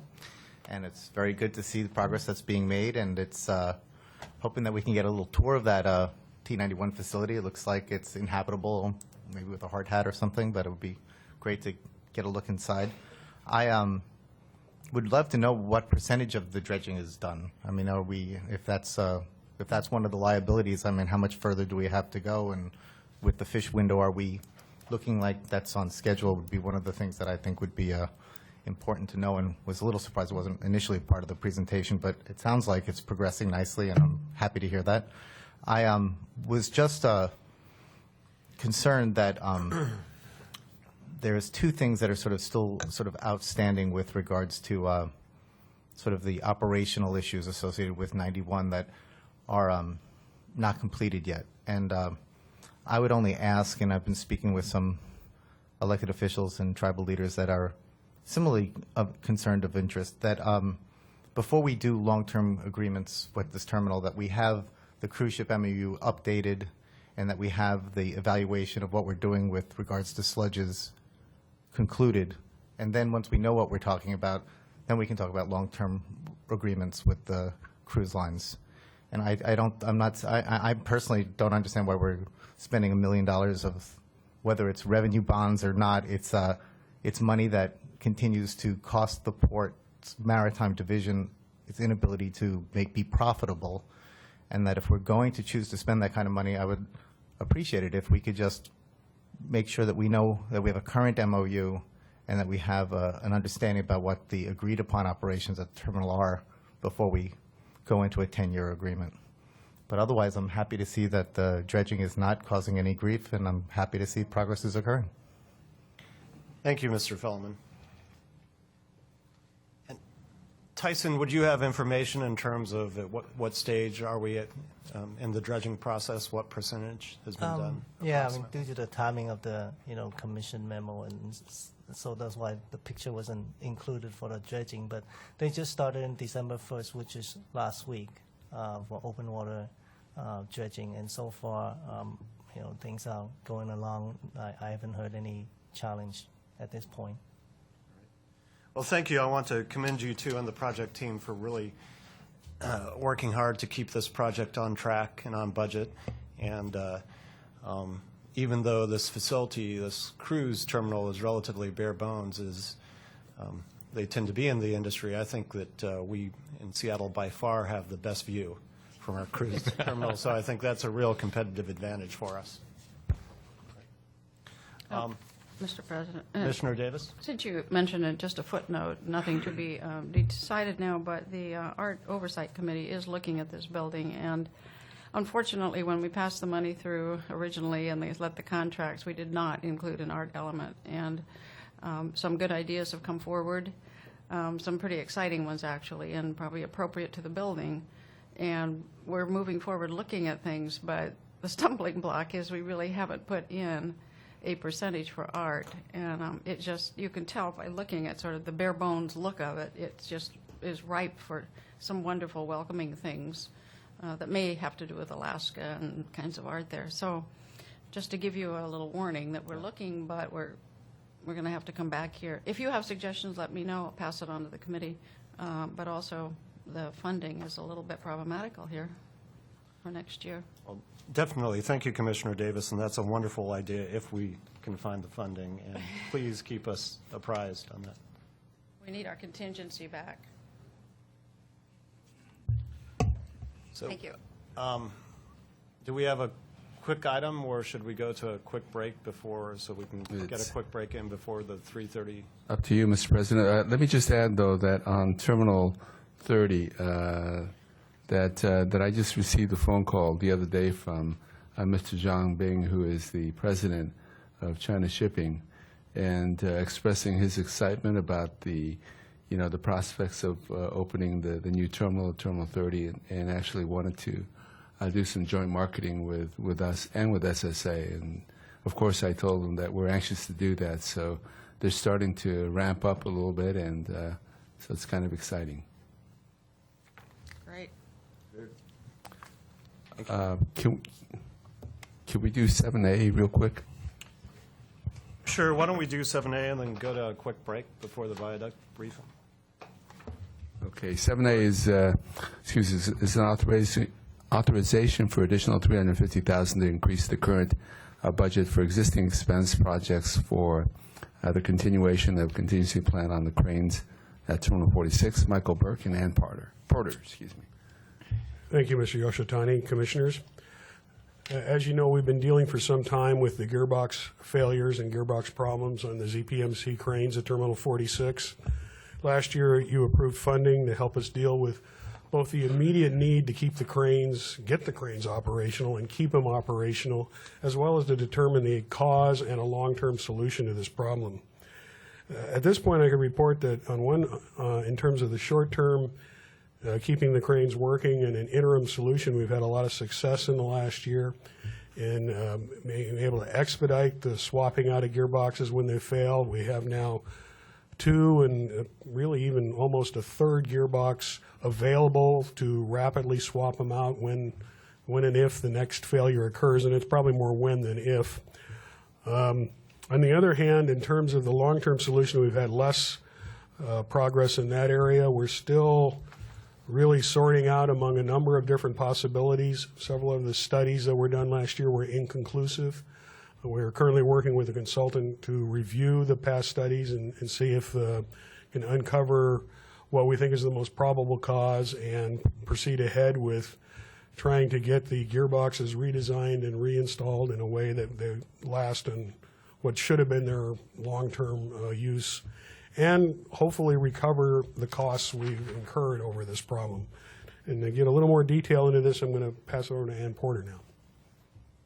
Thank you, Mike. The funds that we're asking for today would be used to continue our contingency plans. As Mike mentioned, we purchased spare parts, and they've been placed in storage in order to be ready so that we can make very speedy repairs in case of additional gearbox failures. We'll also continue to monitor those gearboxes for vibrations and oil quality in order to better predict potential failures and to provide important data that could be very helpful in identifying the failure causes. Our schedule for this work is not known completely due to the uncertainty of future failures and the lack of, at this point, a permanent solution. But the funds approved today will allow us to continue the monthly monitoring and sampling through June of 2009. The engineering analysis that Mike mentioned is also underway, and we hope to complete that work by the end of the year. And hopefully the results of that analysis will provide us with a better idea of the cause or causes of failure so that we may proceed, if possible, with a permanent fix. Until then, we're covering ourselves until next July with the contingency plans. The results of the engineering analysis may also eventually help us return to the manufacturer with a claim for recovery of costs.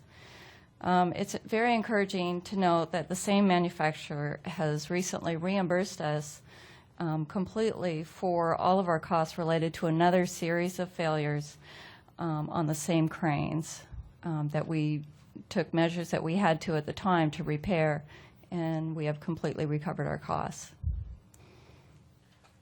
Thank you. Commissioner Charlton? What was that total amount of cost recovered?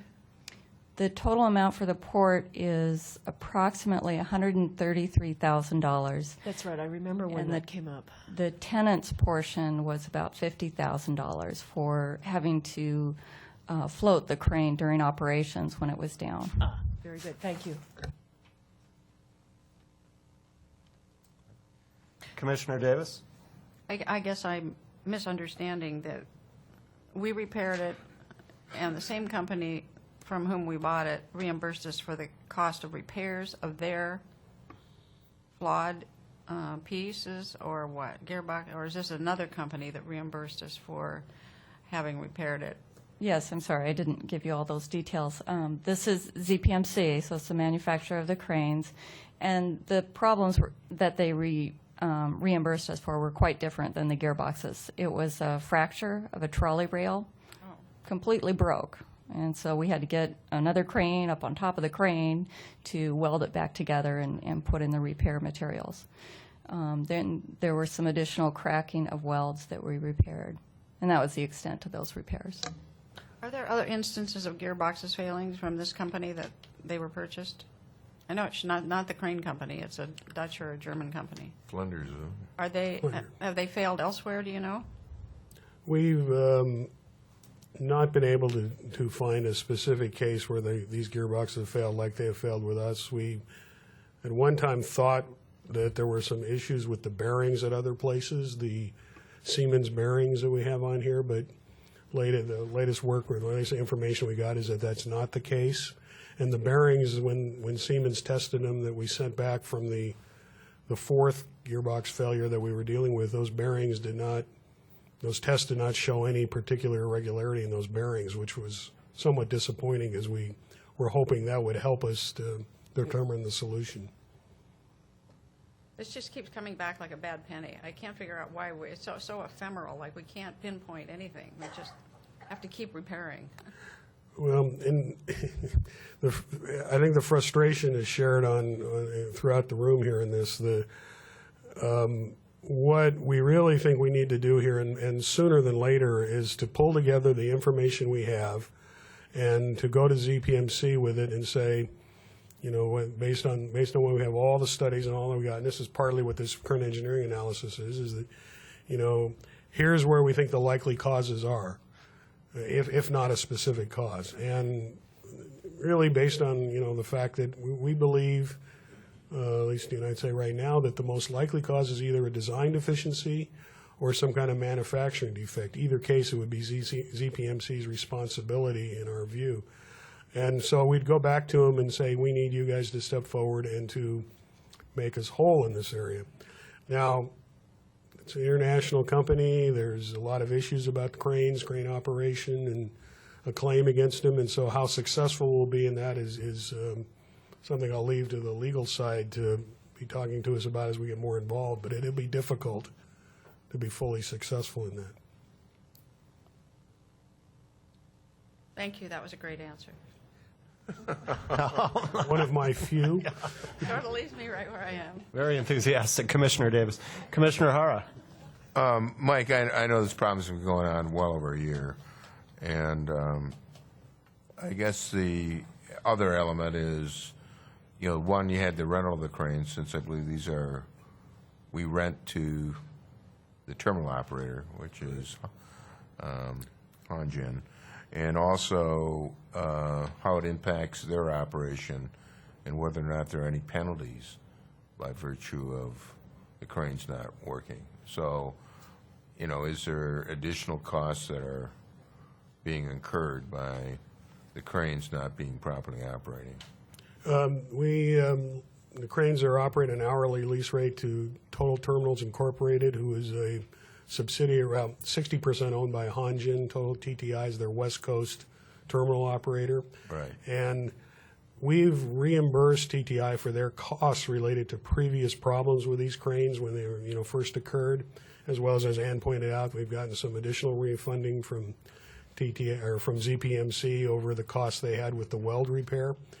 And right now, you know, the goal is that when we have another failure and we have to swap out the gearbox, that at that point we will take over the work on the crane. It'll be the port which will directly contract for swapping out the gearbox and putting in a replacement gearbox to keep them operating so that we won't incur any operational cost on TTI's part. Okay, so I take it you figured there's kind of a bottom line here as to what it's costing the Port of Seattle. One, in deferred utilization of crane equipment, and also, you know, to them from an operational standpoint, Because if the cranes aren't working and have some cranes that are down, and you miss your port call or ability to move those boxes on and off the ship, that's, becomes a cost to them. And I assume that they'll probably ask for recovery on our part. To date, they have not indicated that they're going to ask for any specific amount in that area, that what we've reimbursed them is what they were expecting. But there's no question our tenant has been significantly impacted by this, and it's been difficult, especially when their volume grew significantly when Costco moved over there about 1.5 years ago. Okay.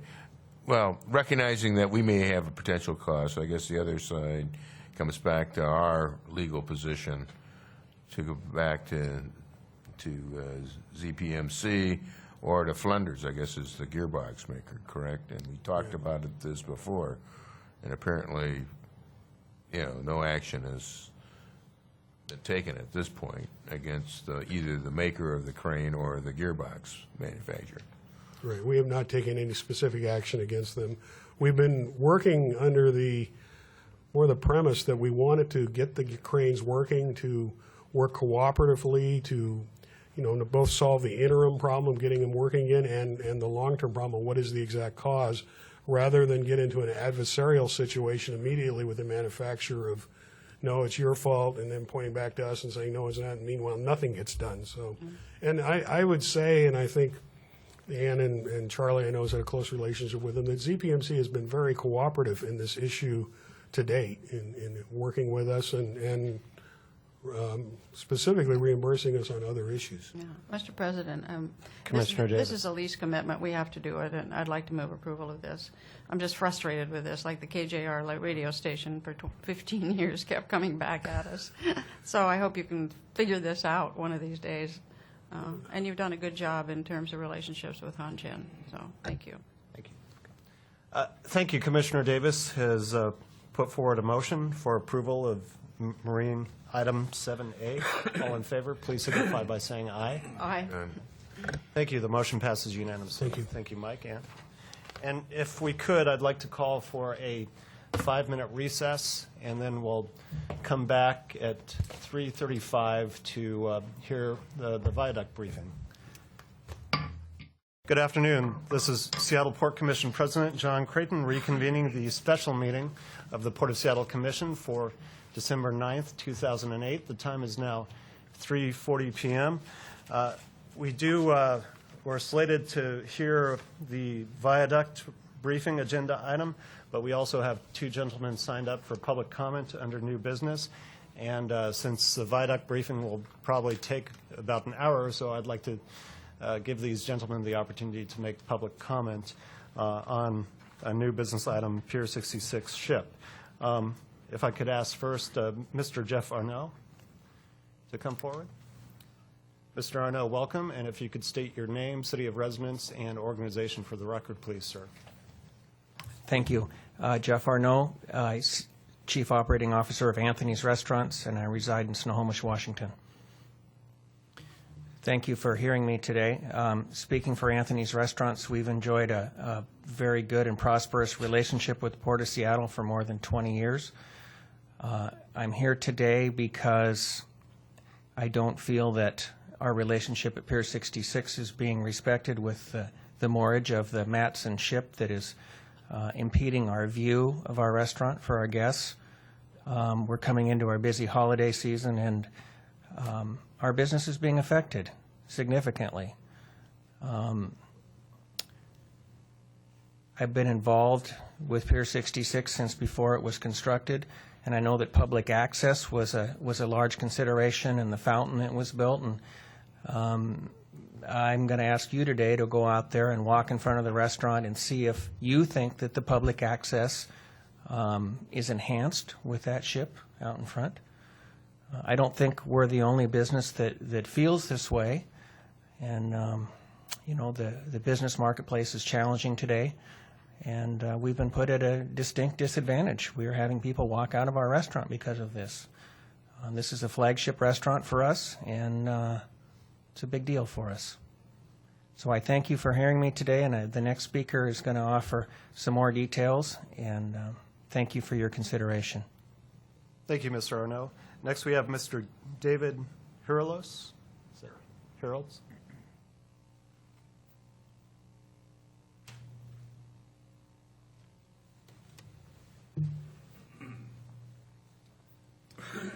My name is David Harold. I am General Manager of Anthony's Pier 66 and Bell Street Diner.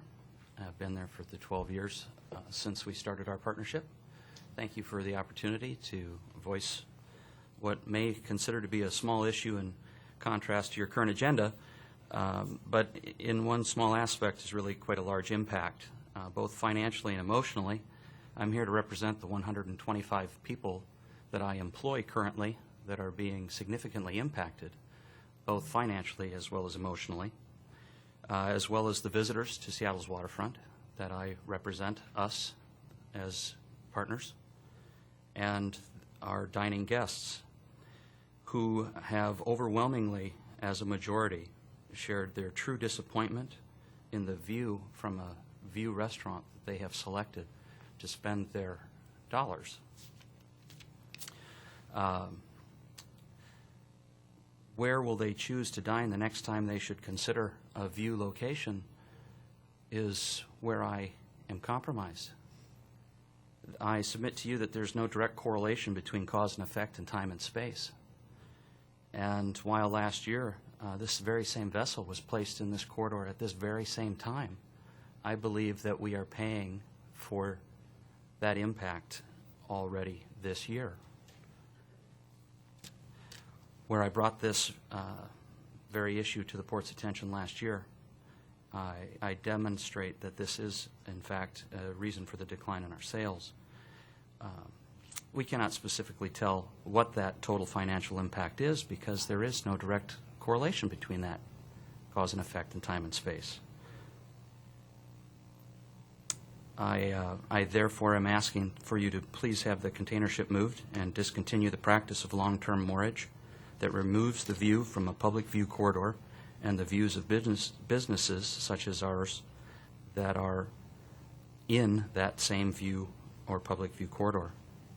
I thank you very much for the opportunity and this forum to address matters of importance to the public and your significantly impacted tenants. Thank you. Thank you, Mr. Heralds. And Commissioner Davis? Or? Were you going to comment? Well, no, I was just going to say that it's a difficult balance between providing a waterfront, great experience for citizens coming to the waterfront, and also our obligations to a working waterfront. And this wasn't a scheduled item, but I do think maybe we need further information from staff on this item.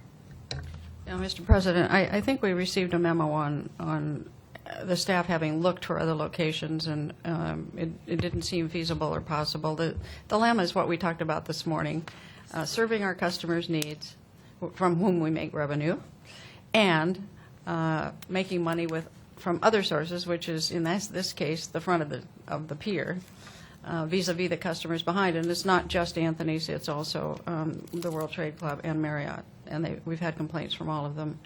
We're on the horns of that kind of dilemma in a kind of micro way, but it's very important to them. And this is the second year this has happened, and I don't think it really came before us as such an issue.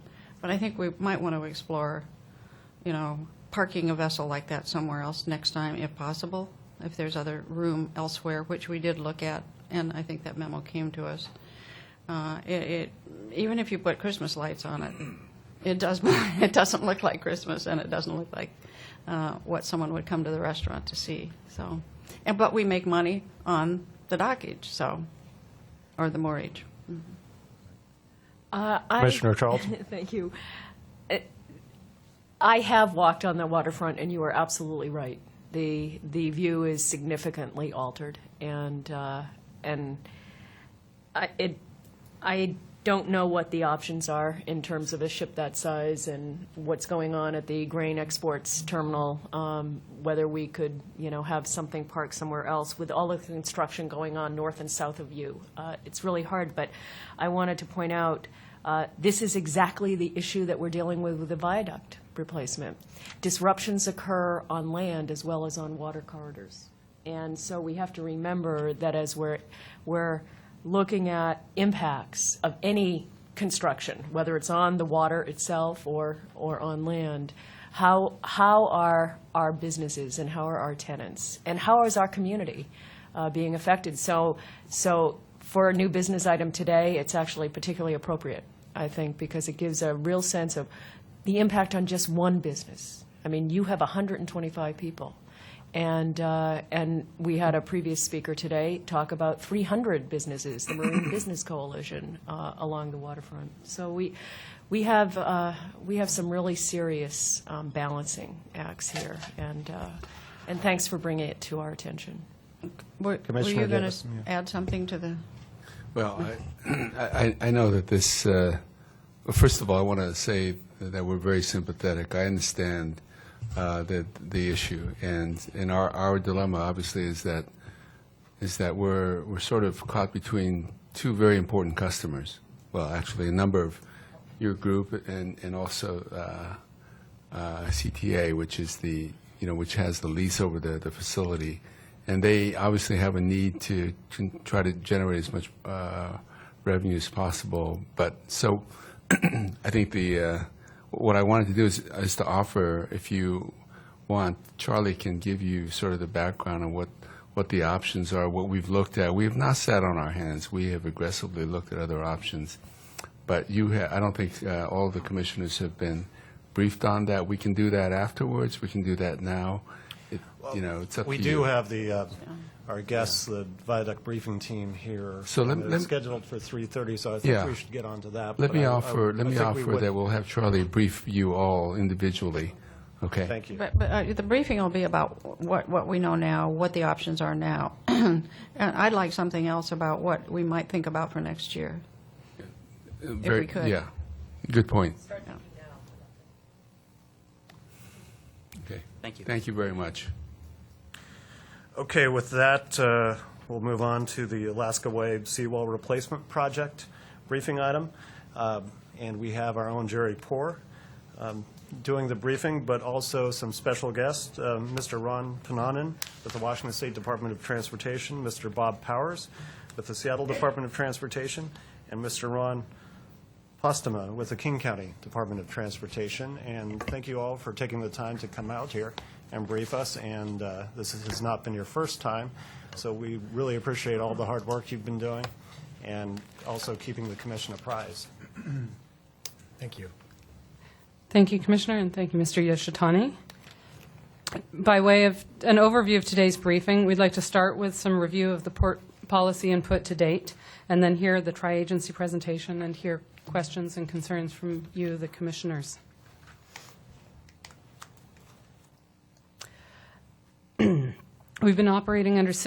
Staff has been operating under 6 overarching policies dating back to 2002.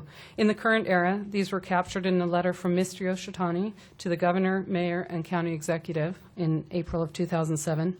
And we fast forward to 4 months ago in August, when this team briefed you on their collaborative process, the guiding principles and measures, the 8 scenarios, and the building blocks that each included.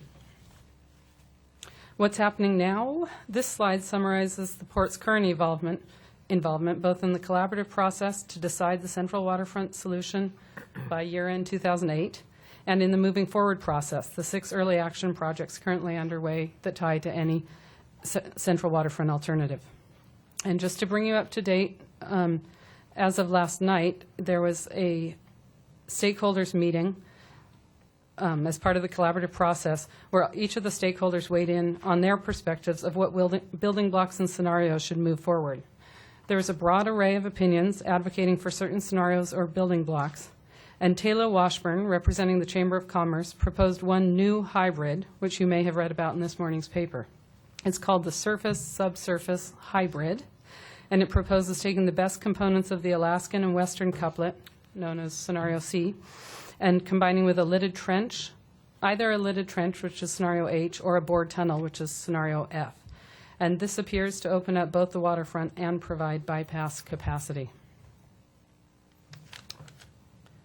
Now, to focus on the port's needs for the project, Please note that the Port staff has discussed with the project staff what the key building blocks are that are critical to our businesses. We've stopped short of endorsing any scenario, and instead we're focusing on our business needs as presented here. Based on our discussions with you individually, the findings of the collaborative process, we have refined the overarching policies that I showed you at the beginning of this and have these 5 project needs for you to talk about today. First, maximize the benefits to the economy as we're weighing all costs. There's been some concern that the discussion of costs is focused only on the SR 99 building blocks. The costs of the complementary projects, other building blocks in the scenarios, are not available, neither capital nor operations and maintenance. We further believe that the scenarios have different long-term impacts on businesses and on the economy, and therefore will require different mitigation costs during construction. These benefits and costs should be made transparent. Secondly, ensure efficient access to a working waterfront for a growing economy. We've met with representatives of the working waterfront, including Seattle's maritime businesses, industrial businesses, historic waterfront, cargo and cruise, construction and manufacturing. We all agree that the replacement must promote the efficient movement of freight and goods to and through the city. And I believe you've all seen the freight folio that was produced detailing some of those needs. Thirdly, enhance the waterfront environment for people and goods. We endorse the importance of public access and a healthy environment. It appears to us that the amount of traffic that's forecast on the waterfront without a bypass route, either the aerial or the tunnel bypass, would not produce a pedestrian-friendly environment. Fourth, replace capacity for long-term regional growth. The team will present the regional forecasts of growth out to 2040. However, the traffic modeling is focused on the near term. We know from the origin and destination data that the majority of the trips on the viaduct are passing through the downtown core. We need transportation that supports those trips, supports freight mobility, allows for resiliency in case of accidents or catastrophe. We need room for growth in our economy.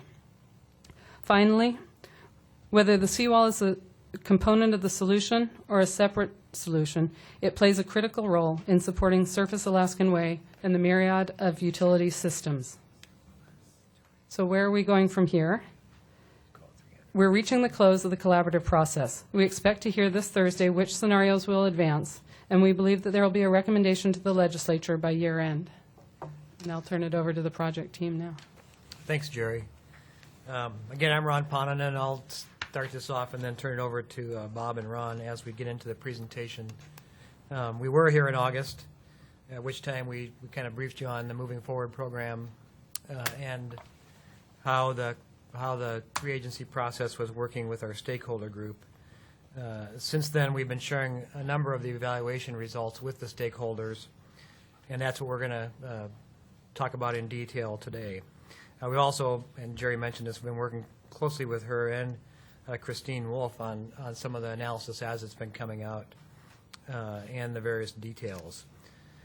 So, and we also recently received a letter from Jerry that had some questions in it, and as we go through the presentation, I'll try to adjust those. They were related to public safety, efficient movement of people and goods, and economic impacts, some of the things that she mentioned on her opening remarks there.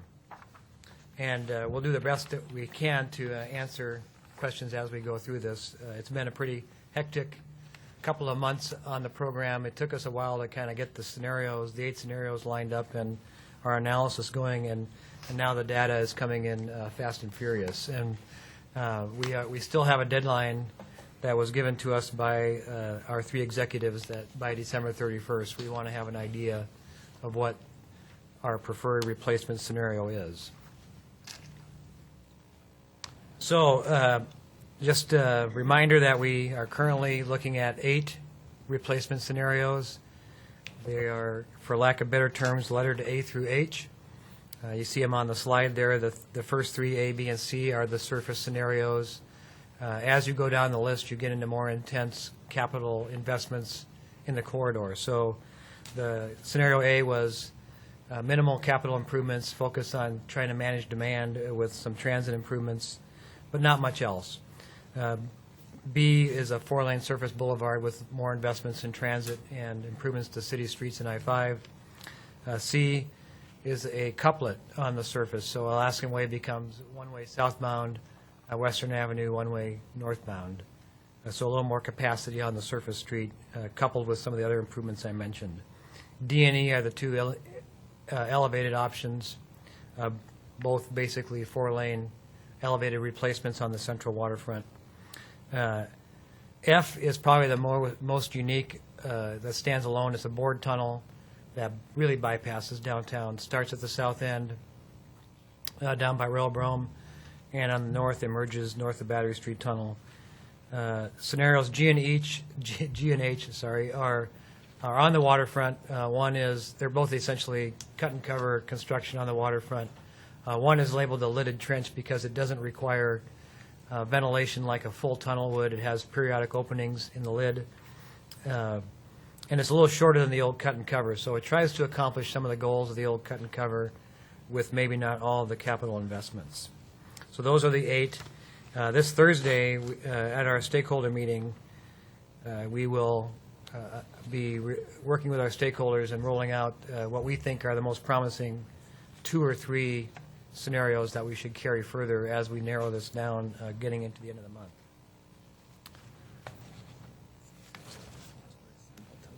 Okay, so you may recall that when we started this process, we adopted 6 guiding principles for the program, and those are on the screen now. And the 8 scenarios I just mentioned were developed in a systems approach, looking outside the SR 99 corridor for improvements that would allow us to replace the viaduct with something less than full capacity and achieve the 6 guiding principles you see. So we broadened our view of the transportation system to, through, and within downtown Seattle. What could we do better with transit? How could we improve the performance of I-5 and city surface streets that would allow us to have something less than a full capacity replacement? So that the 8 scenarios really are, all of them represent something less than the 6 lanes you see in the central waterfront today. Some people ask, why are there no 6-lane replacements in the mix? And the answer is, we've been there, done that. We know all we need to know about 6-lane replacements. If somebody ever wants to go back, we have 6 years worth of work we can show. This was really intended to take a broader view of how we could solve the problem. Commissioner Hart? Yeah, Ron, I appreciate your starting off, but like a lot of things, it gets back down to the basic assumptions that you start with as to how the scenario is going to fit.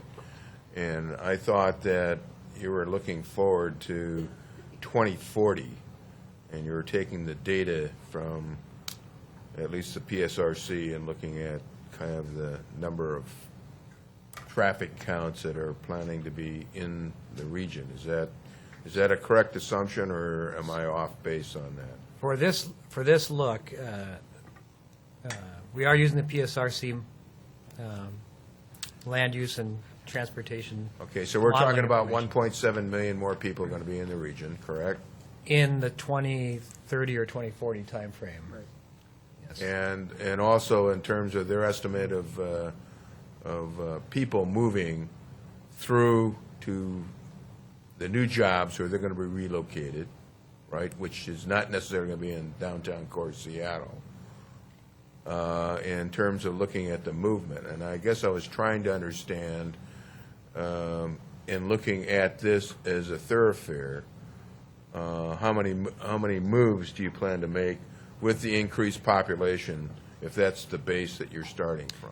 So we have several bases here. One is we have an immediate horizon when the viaduct is removed, and we've, for the purposes of what we're doing now, targeted 2015 as that year. With a lot of the analysis we're doing now is based on. We are committed to analyzing the future, which right now for our planning horizon is 2030. I think it may shift to 2040 in the next year or so. Well, I guess my concern is, if you're going to put in this kind of money, then why are we only looking at a very short horizon?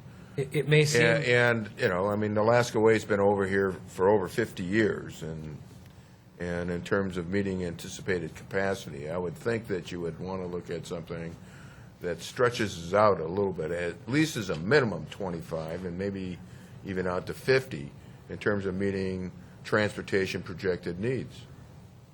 That analysis, as we narrow the scenarios, will happen as we, this all will move into an environmental impact statement. But, 2015 seems not that far away. Well, I agree with you. That's almost like tomorrow in terms of construction. But in the PSRC's model, 70% of the growth that you talked about occurs in the front end of that time period. So there's a lot of growth happening right now, and a lot of growth that will happen. It's a quirk. I don't know how to explain the land use model, but there's a steep ramp up in the first 10 years of it.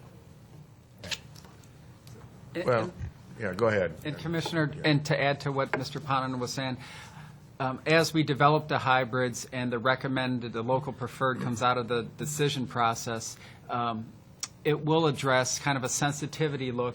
As Ron was saying, we need to do more detailed modeling when we get into the a full environmental process for this effort. But there'll be a sensitivity run to look at, what ifs and on the modeling, what if gas goes up to, $6 a gallon and stays there, and kind of trying to bracket, the what if scenarios that could be up here or it could be down here, and then how either just for the recommended alternative or the hybrids perform based on that sensitivity run. So I think the team is looking at that right now, but it's not, as you're suggesting, a detailed model run with 2030, 2040 numbers. Well, I get a little concerned if we're making this larger commitment of funds, that you're looking at something that's almost immediate to take care of immediate traffic.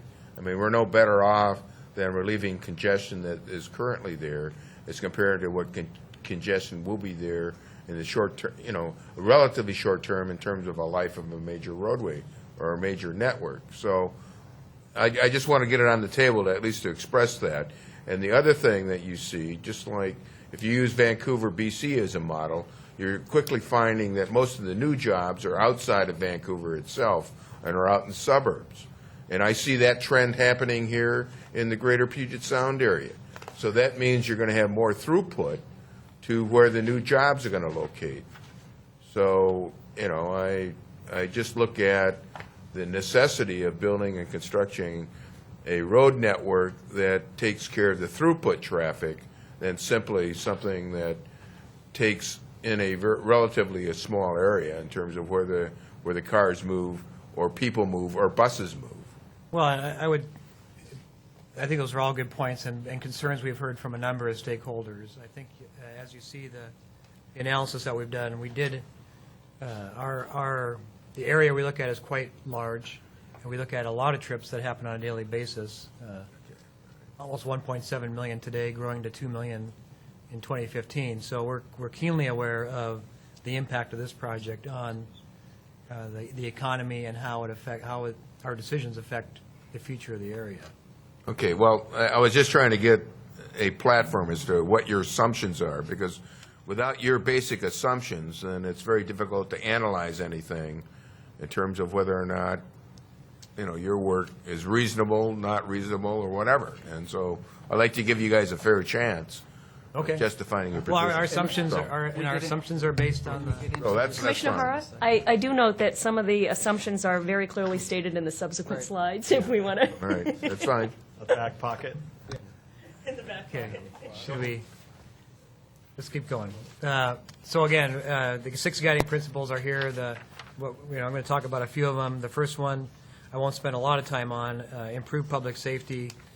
There was 2 parts to this. One is, this project started out as a safety project. The viaduct got damaged in a 2001 earthquake. Whatever we do will improve seismic safety, and that really doesn't create much differences across the scenario. There were some questions regarding how do the different scenarios affect safety from a driver's perspective or pedestrians in a broad sense. If we have a surface street, you may have more low-speed collisions, maybe slightly higher safety issues with pedestrians, as opposed to a high-speed facility where accidents tend to be more severe and more fatalities. It's really hard to quantify exactly, but we think if we apply our best engineering practices to these scenarios, we can have a safe system, as safe as it can be in an urban environment. So, yeah, we'll get into the assumptions here in a minute, but there were a few questions on this topic that we got from Jerry, and how would scenarios perform in emergency situations? We work with emergency response services all the time. We would continue to do so on this project and make sure that there are identified routes for emergency responders.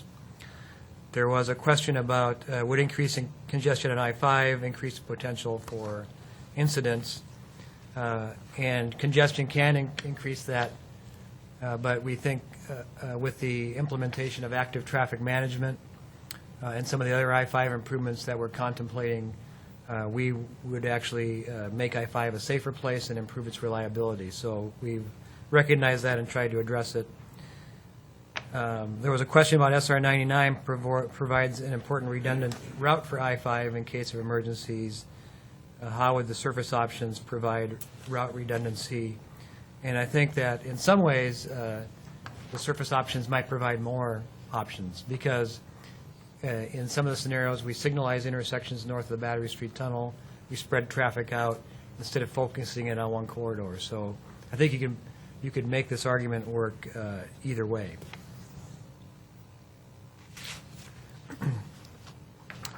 So moving on to guiding principle 2, providing for the efficient movement of people and goods for now and in the future. So for us, now was our 2015 horizon.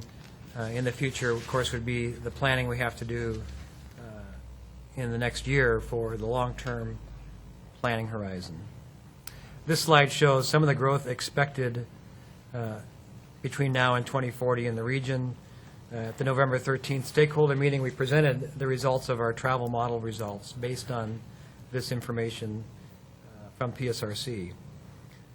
So the models allow us to gauge the impacts of various factors that may affect travel, including cost, income levels, access to different modes of travel, vehicles versus transit versus bike routes and PEDs, travel time, and congestion. So inputs from the transportation model include changes in employment, land use, and they include household daily trips. So those are all part of the model. We identified the city center for the purposes of this analysis as the map you show up here. So it includes all, not just the core downtown, but kind of the neighborhoods surrounding it that are listed there on the slide. I'm sorry. Commissioner Charlton. Yeah, Ron, on the previous slide, I apologize. I was trying to dissect this. It's the efficient movement of people and goods. And did you track changes in daily truck trips through the corridor? And is that reflected on this slide anywhere? Commissioner, it's in the travel times that very we're going to good. get to. So this is the information that Commissioner Harrow was referencing. This is coming out of the PSRC data bank that's fed into our transportation demand model, and so we are using that information.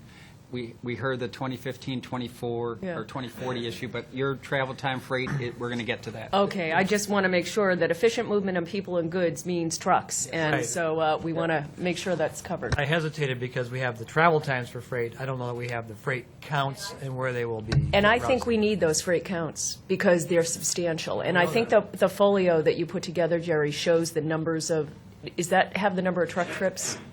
It would be useful to add that. We know the number of I know freight trips that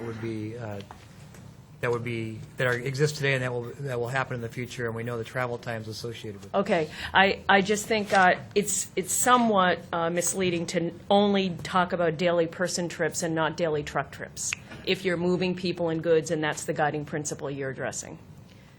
Okay.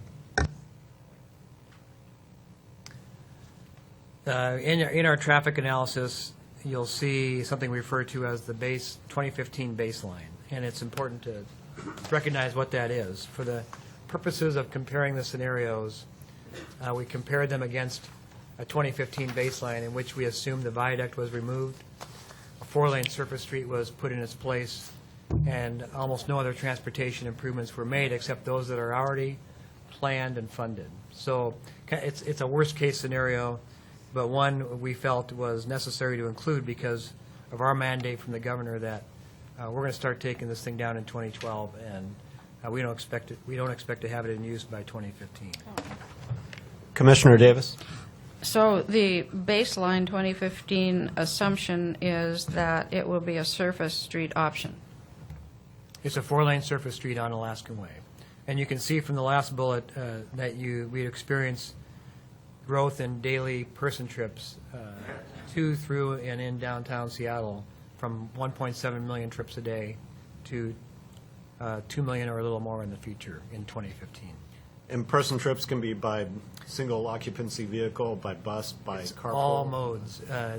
It's across there's a map. Go on to the next slide. So this map tries to indicate the sum total of all those trips, and some are traveling all the way through our study area, which is shown in yellow.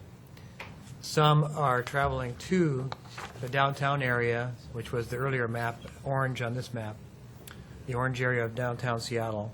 And some are occurring within that area.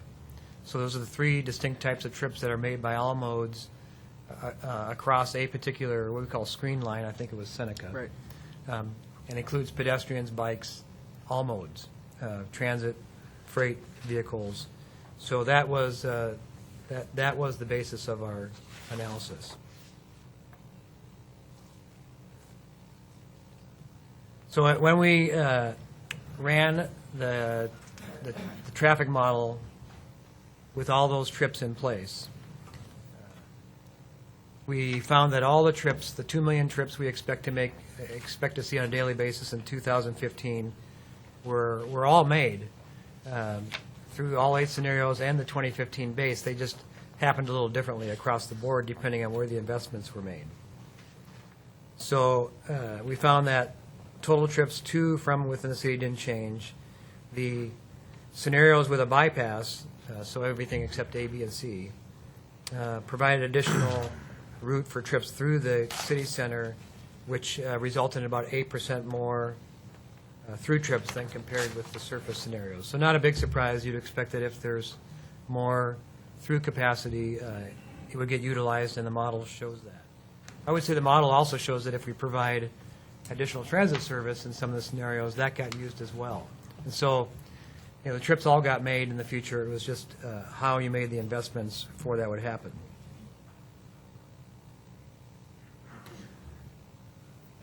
So I was focusing on peak hour travel times for a minute. The vehicles that rely on Alaskan Way today are the ones that are most affected by its replacement. That's not a big surprise. So, for example, a trip on SR 99 from the Greenwood neighborhood to Sea-Tac Airport takes about 34 minutes today during the afternoon commute. That would increase to about 45 minutes under the 2015 base. So that's, again, the base where the viaduct comes down and we have a 4-lane surface street. And that's about the same for the surface scenarios. If we build a bypass, 4-lane bypass, any one of them, that trip goes back to about 37 to 44 minutes.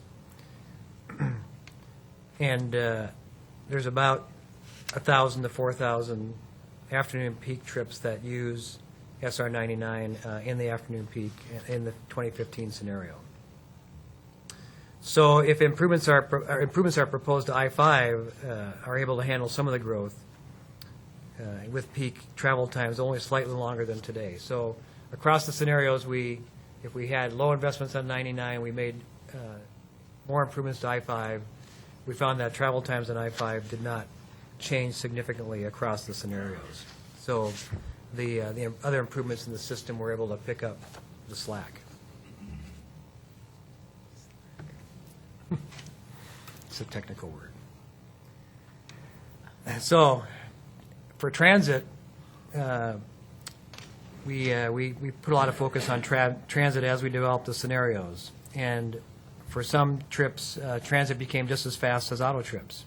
So There's approximately 196,000 transit trips within, to, through, and from the city center each day. This increases in the baseline to about 274,000 trips in 2015. So that's with the planned improvements that are already in progress, Metro's Rapid Ride and Sound Transit U-Link. If you select one of the surface scenarios where we had larger investments in transit, that number goes up to 295,000 or as high as 305,000 trips a day. In the bypass scenarios, again, lower investments in transit, we get about 280 to 294,000 trips. So a modest increase over what would have happened otherwise. We do work in the scenarios to maintain transit speed and reliability, and that's part of what allows for higher transit utilization. For freight, what we learned about freight was the basic routes that are in use today for long haul, I-5, I-90, 405, are maintained across the scenarios. We have put in place by that point SR 519 Phase 2. We've made improvements to the Spokane Street Viaduct, so they have new access to Soto via the 4th Avenue loop ramp on that facility. And we've put in place the south end of the viaduct replacement. So the underpassing of the tail track at Atlantic is in place, better access between Terminal 46 and the rail yards. So that and, that provides for some of those critical freight connections. The addition of numerous signalized intersections on the surface scenarios does increase freight times for some trucks that currently use the viaduct today. And again, the I-5 improvements help maintain the reliability of all five I-5 trips, more or less as they exist today. Commissioner Bryant? Yeah, I want to focus on this for a moment. And I appreciate all of the initiatives in the south part of the zone, because those are essential to the maintenance and expansion of our port cargo. But I'm concerned that, our interests, and I want you guys to leave with understanding this, our interests go far beyond necessary projects in the south end. And I'm a little confused about which of the alternatives we're looking at maintains direct freight capacity between the Duwamish and Interbay. Between the Duwamish and Interbay would be the 4 of the 5 bypass scenarios. So the 2 elevateds basically give you what you have today between the Duwamish and Interbay. The waterfront below grade options, the cut and cover tunnel or the lidded trench, pretty much give you that same connection that you enjoy today. The bored tunnel doesn't necessarily do that because it doesn't give you access to the Elliott Western ramps. Right, and we can't move fuel through the bored tunnel, is that right? The bored tunnel, you would not be allowed to haul fuel. Okay. Or definitely for the cut and cover tunnel, and I think the lidded trench is a question. Yeah, I don't think the little trench either. So we're working with the fire marshal on the lidded trench one. None of the underground permit movement of fuel. Hazardous material. Now, today. Although the current viaduct does not permit movement of fuel, as I understand it, although trucks do. Is that a weight? Well, and we have the other way around. The current restrictions are no flammables in Battery Street Tunnel and On the restricted tunnel, at in the tunnel. and restricted at peak hour on the viaduct itself. That's right, that's right. I kind of spoke to the next couple of slides, but here's some representative travel times for freight, and just the one we were just talking about, which is First Avenue South to Interbay, so roughly Soto, not quite Duwamish, but again, A, B, and C being the surface scenarios, you can see travel times go up, and as you get into the bypass scenarios, you get closer to maintaining the travel times you have today. So these are the trips that are most affected by the viaduct corridor itself. And I think let me just chime a second here on this. So when you see the travel times, that's what the team thinks that is the worst case scenario. So we've gone in for A, B, and C. Those are the surface options. The current, it's 17 minutes. It goes up to about 24, 25, 26 minutes in the AM. So, but that's the worst case. We haven't gone back as you would when if you were to select B or you were to select F or whichever road we go down, and fine-tune this and scrub it down. And so this on the spectrum is the worst case, and everybody on the team from the three agencies, we can do better than the numbers that are there, but this is worst case. Commissioner Bryant? And will you do that more detailed analysis when you narrow this to three options? For where we can, Commissioner, we will. For us to run a new detailed travel demand model for any of a repackaged scenario is very, schedule will not permit that.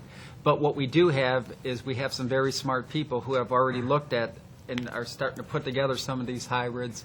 So we could talk about it qualitatively in our discussion, in our recommendation, and then when we move forward, we will, in fact, do that. So, yeah, go ahead. Yeah, I mean, to make Bob's point, if you look to the far right there, scenario H, that's the lidded trench scenario. And one of the things that we clearly learned in our look at this is because that scenario had signalized intersections at both ends, it didn't perform as well as it might have because, in fact, those signalized intersections became the choke points. So even though you had a fairly fast-moving facility in the middle, people couldn't get to it easily. So this is an example, I think, of where as we fine-tune these things, we're going to either make the little trench go longer, but we have to do something to make those intersections work better, or that specific idea isn't performing as well as it might. Ron, on the Board Tunnel, the travel time seems so much longer than, say, the independent elevated or the integrated elevated, and you would think because there's no on-ramps or exits that that's actually the problem with this particular trip. So right now, this trip goes on the viaduct, and you get off at Western Avenue and head to Interbay. The Board Tunnel bypasses those exits. It daylights. Counting having to backtrack. Right. You have to get back over. You have to go over Queen Anne somehow to get back over to Interbay, probably via Mercer or who knows. So that's one trip that the Board Tunnel doesn't serve very well. The Board Tunnel, that trip under scenario F is actually using Surface Alaskan Way. And I understand engineering-wise, it's just very difficult to have that fork and go on to Aurora and then maybe fork to the left and connect to Western. That with a board tunnel, it just becomes very complicated. And if you look back in time, these 8 scenarios probably add to the 76 we looked at before. And there was at one time a board tunnel that had that very configuration, and I think it was probably one of the $10 billion programs that kind of got screened out early on. Ron, could you also speak to the TDM, the different baselines, the baseline TDM as opposed to the moderate TDM, and how you mixed the transit demand management and the different alternatives? We are looking at different ways of reducing vehicle demand into the downtown. Incentives like bus pass purchases, something with parking management. So there's a series of actions we're also taking that were coupled with these various scenarios to affect demand. In scenario A, we actually also looked at the possibility of a cordon toll, and that actually had a pretty big impact in terms of reducing vehicle demand into the downtown area. So we've got that as an additional tool that we're kind of mixing and matching with some of these various scenarios. So we have a couple other representative freight travel times here. I'll go through them quickly because on the interstate side, not a lot of change from what you see today. So here is down at the interchange of I-5 and 405 in Tukwila to Terminal 46. The trip today generally is 19 minutes. You can see on the top line. It goes up in 2015. Even in the bypass scenario, that trip takes a little longer in the future. That's just general growth in the region, but is pretty much consistent across the board. So the scenarios and what we do in SR 99 don't affect this trip in a great way. You can see southbound in the morning, it's a pretty consistent 15 minutes, just a very modest increase over what that trip experience is today. Here's another one, I-90, 405, so East of Lake Washington and Terminal 46. Again, not a lot of difference across the scenarios between what you see. It's a little increase just from general growth in the region, but the SR 99 part of this doesn't appear to be a big factor for this particular trip. Now, before I turn it back over to Bob to talk about parking a little bit, I want to address a couple of more specific questions Jerry asked in her letter. One was, how does the Mercer Corridor perform for freight moving across the study area's north end? So Mercer Corridor is a project of great interest. The city already has a project from I-5 to Dexter that's planned and in progress. We assume for our project that it's built, that it's a planned improvement that'll get built. We're studying as part of this program extending two-way Mercer from Dexter all the way to Elliott. And we'll be doing a more detailed analysis of that coming up early next year to understand the traffic operations in better detail. But we've included it in this because we think as we look at viaduct options, east-west connections are becoming more critical, and we want to look at as many options as we have to improve east-west connections. There is a question about how the scenarios affect traffic operations at the gateway intersections in Duwamish and north of downtown. An example is First and Atlantic and Denny and Aurora. Those are two critical intersections. First and Atlantic in particular, we're starting to put a lot of focus on because in the surface scenarios, this is a place where things get a little concentrated. And so we understand the concerns there. We've heard them from the stadiums as well, and we know it's an area we need to focus on. And likewise at Denny maybe not so much as First and Atlantic because at Denny, under the surface scenarios, we've already signalized multiple intersections north of the Battery Street Tunnel, and our goal is to spread traffic out before it even gets to Denny. We had a question about what scenarios best maintain access between the airport and the cruise terminals at Pier 46 and Terminal 91. 66, not a huge significance. In the couplet scenarios, there is some issues about access on the waterfront because you only have a one-way street, so you got to provide for some turnaround possibilities to get back. At Terminal 91, we're still looking at how trips will be affected in the surface scenarios that use SR 91. But we think, again, here's another example of why it's important to look at things like two-way Mercer.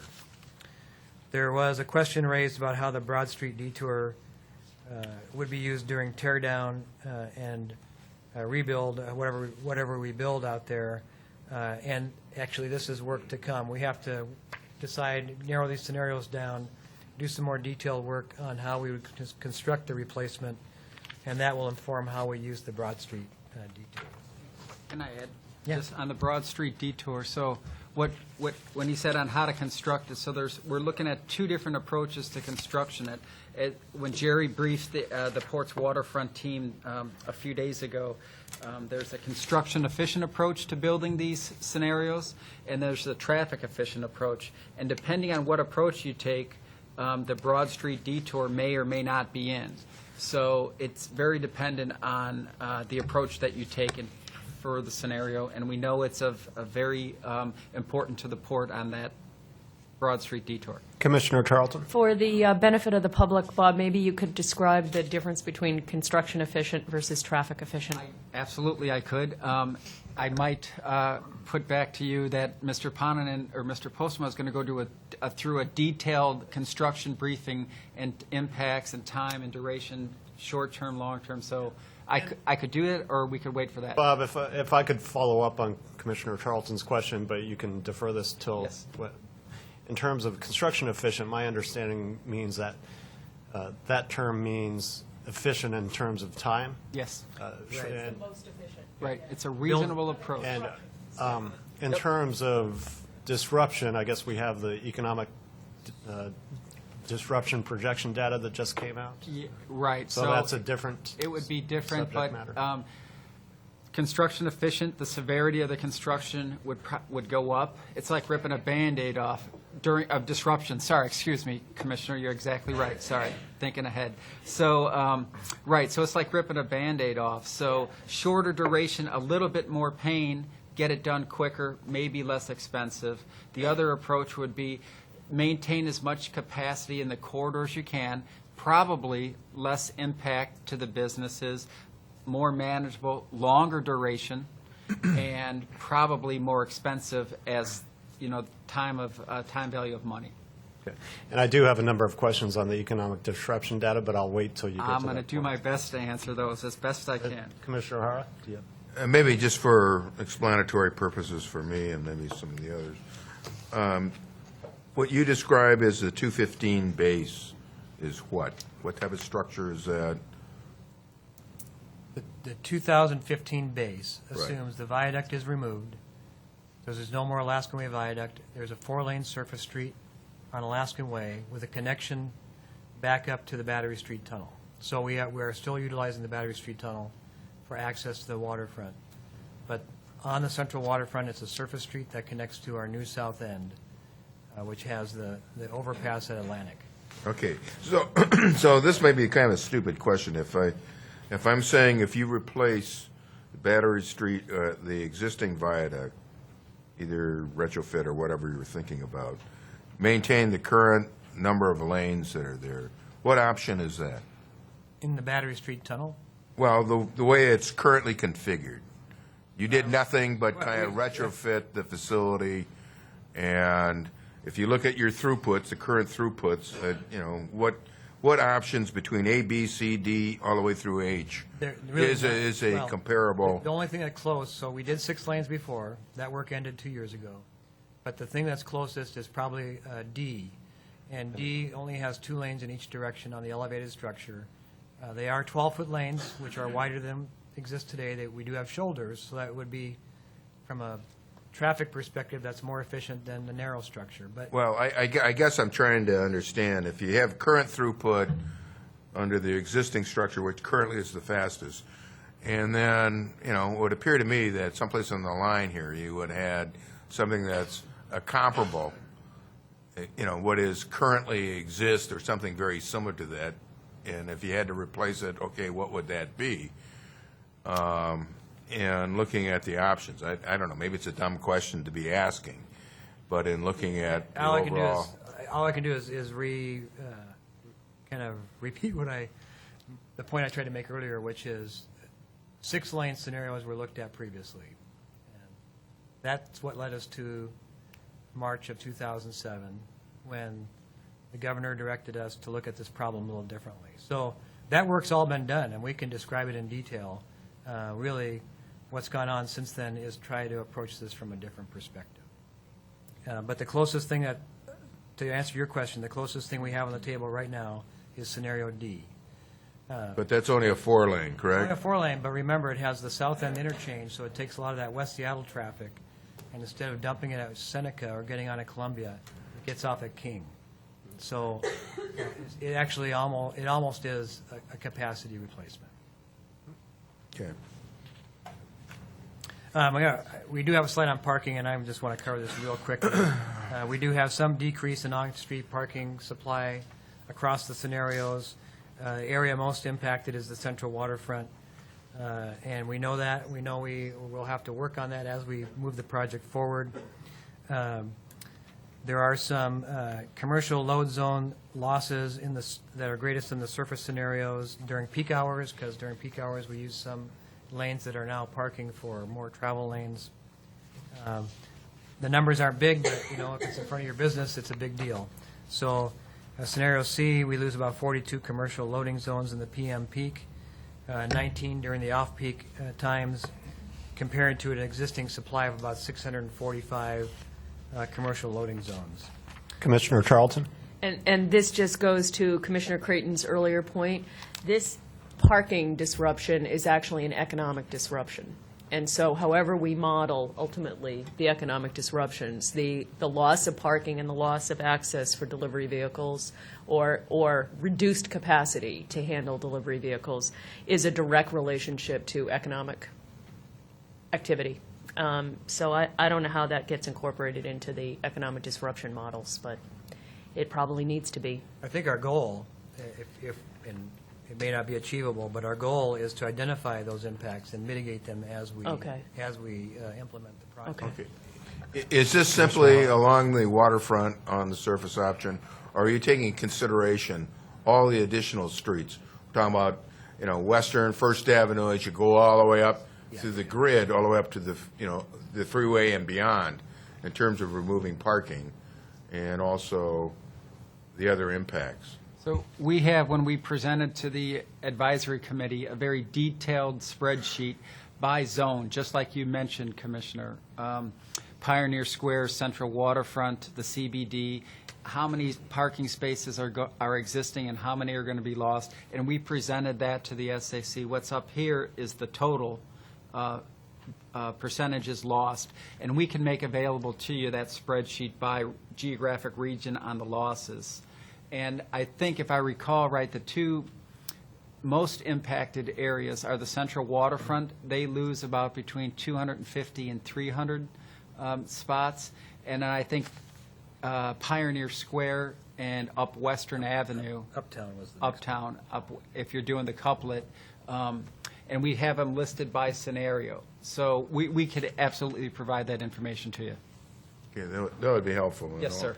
And I take it also in terms of the truckload for people bringing merchandise and other things and stopping. Right. We have it identified almost by space. Okay, great. Thank you. My show? So we're going to walk through and try to address the questions as best we can here. The economics, guiding principle 3 was all about the economics, improve and maintain the regional port and state economies. And it had two guiding principles.